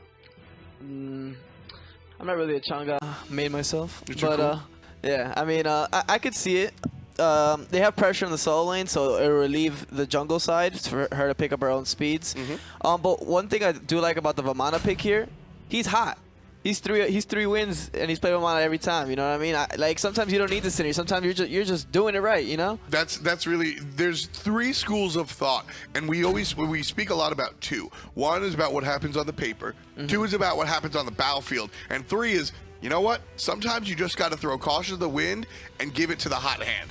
And right now, Walrus, Vamana, that's the hot hand. Like you said, 3 wins, 0 losses, all on the big baby. Hoyi makes his 2nd appearance here in our Gauntlet Rush. Cupid and Hercules on the other side. But either way, in memory of Gabe, if they win this one, they win it all, and they have to face E-United come Sunday. But Soar Gaming can absolutely stretch it out just a little bit. It's Soar versus in memory of Gabe. Do we see a game 3? Let's bring it to the casters and find out. Aggro and Hindu, let her rip. Let's find out if it is going to be the final game, or can Saul bring it back to make it a 1-1 and take us into a decider of who plays a United on Sunday? This is a statement ban for me with just that raw from a memory of Gabe. Cabrakan has been I don't know about that, man. permabanned. He's been permabanned all day. And finally someone gets him, and it's because Ananster has been so successful on that raw. Let's see if it comes back to haunt in memory of Gabe, because Homie Faye did not look good in game 1. Well, the objectively. Cabrakan for Sword Gaming here is actually really strong because of the setup they have that will follow up if the Cabrakan initiation is good. Yep. You've got the Silorama monster available, as well as the Crush and the Roots, Cripples from the Cupid, and if all goes to hell, you've still got Hercules and Amaterasu to run down the targets that get away with low health. You've got a lot of CC for Ananster on this Scylla. I love this draft coming out of Soar. I love the Amaterasu support. We have not seen a lot of Amaterasu today, and that really surprised me, Hindu, because Amaterasu, one of the winningest gods, all split long, really, really successful both in support and in solo, and teams just kind of seem to forget about that today. Well, they do, but Jigs has been unusual today, I want to say, picking the Amaterasu and Ares so far. Like, it's not the sort of god pool I've expected to see Jigs on. Normally, it's the likes of Sylvanas, the Gebs, but right now, gone for a bit of a difference, and this time, if you guys fall for this again, I'm done, I'm walking off. I think... But it's a double. It's a double. Please don't walk Because off. it's like a yin and a yang in mid lane. Walrus from one side, Final K from the other. But Final K's heading back. Oh, no, not again. Final K's heading back. Please, no. Homie FA gets How knocked does this up. happen Walrus again? goes on to Andy. The beads, though, from him early on will actually stop the slow, and there's nothing to actually stun Walrus to stop him teleporting to the tower, so he won't lose any farm off that. It may slow down a little bit memory of Gabe's 2-on-2 in the mid lane, just because there was a little bit of farm shared by Walrus. But Soar, they did the red buff instead of going to the wave. How many creeps are they going to get there in that dual lane? I think they only got the archers in terms of experience, but probably not in terms of gold. You can see on that dual lane side, Cynosure and Snoopy are there trying to steal away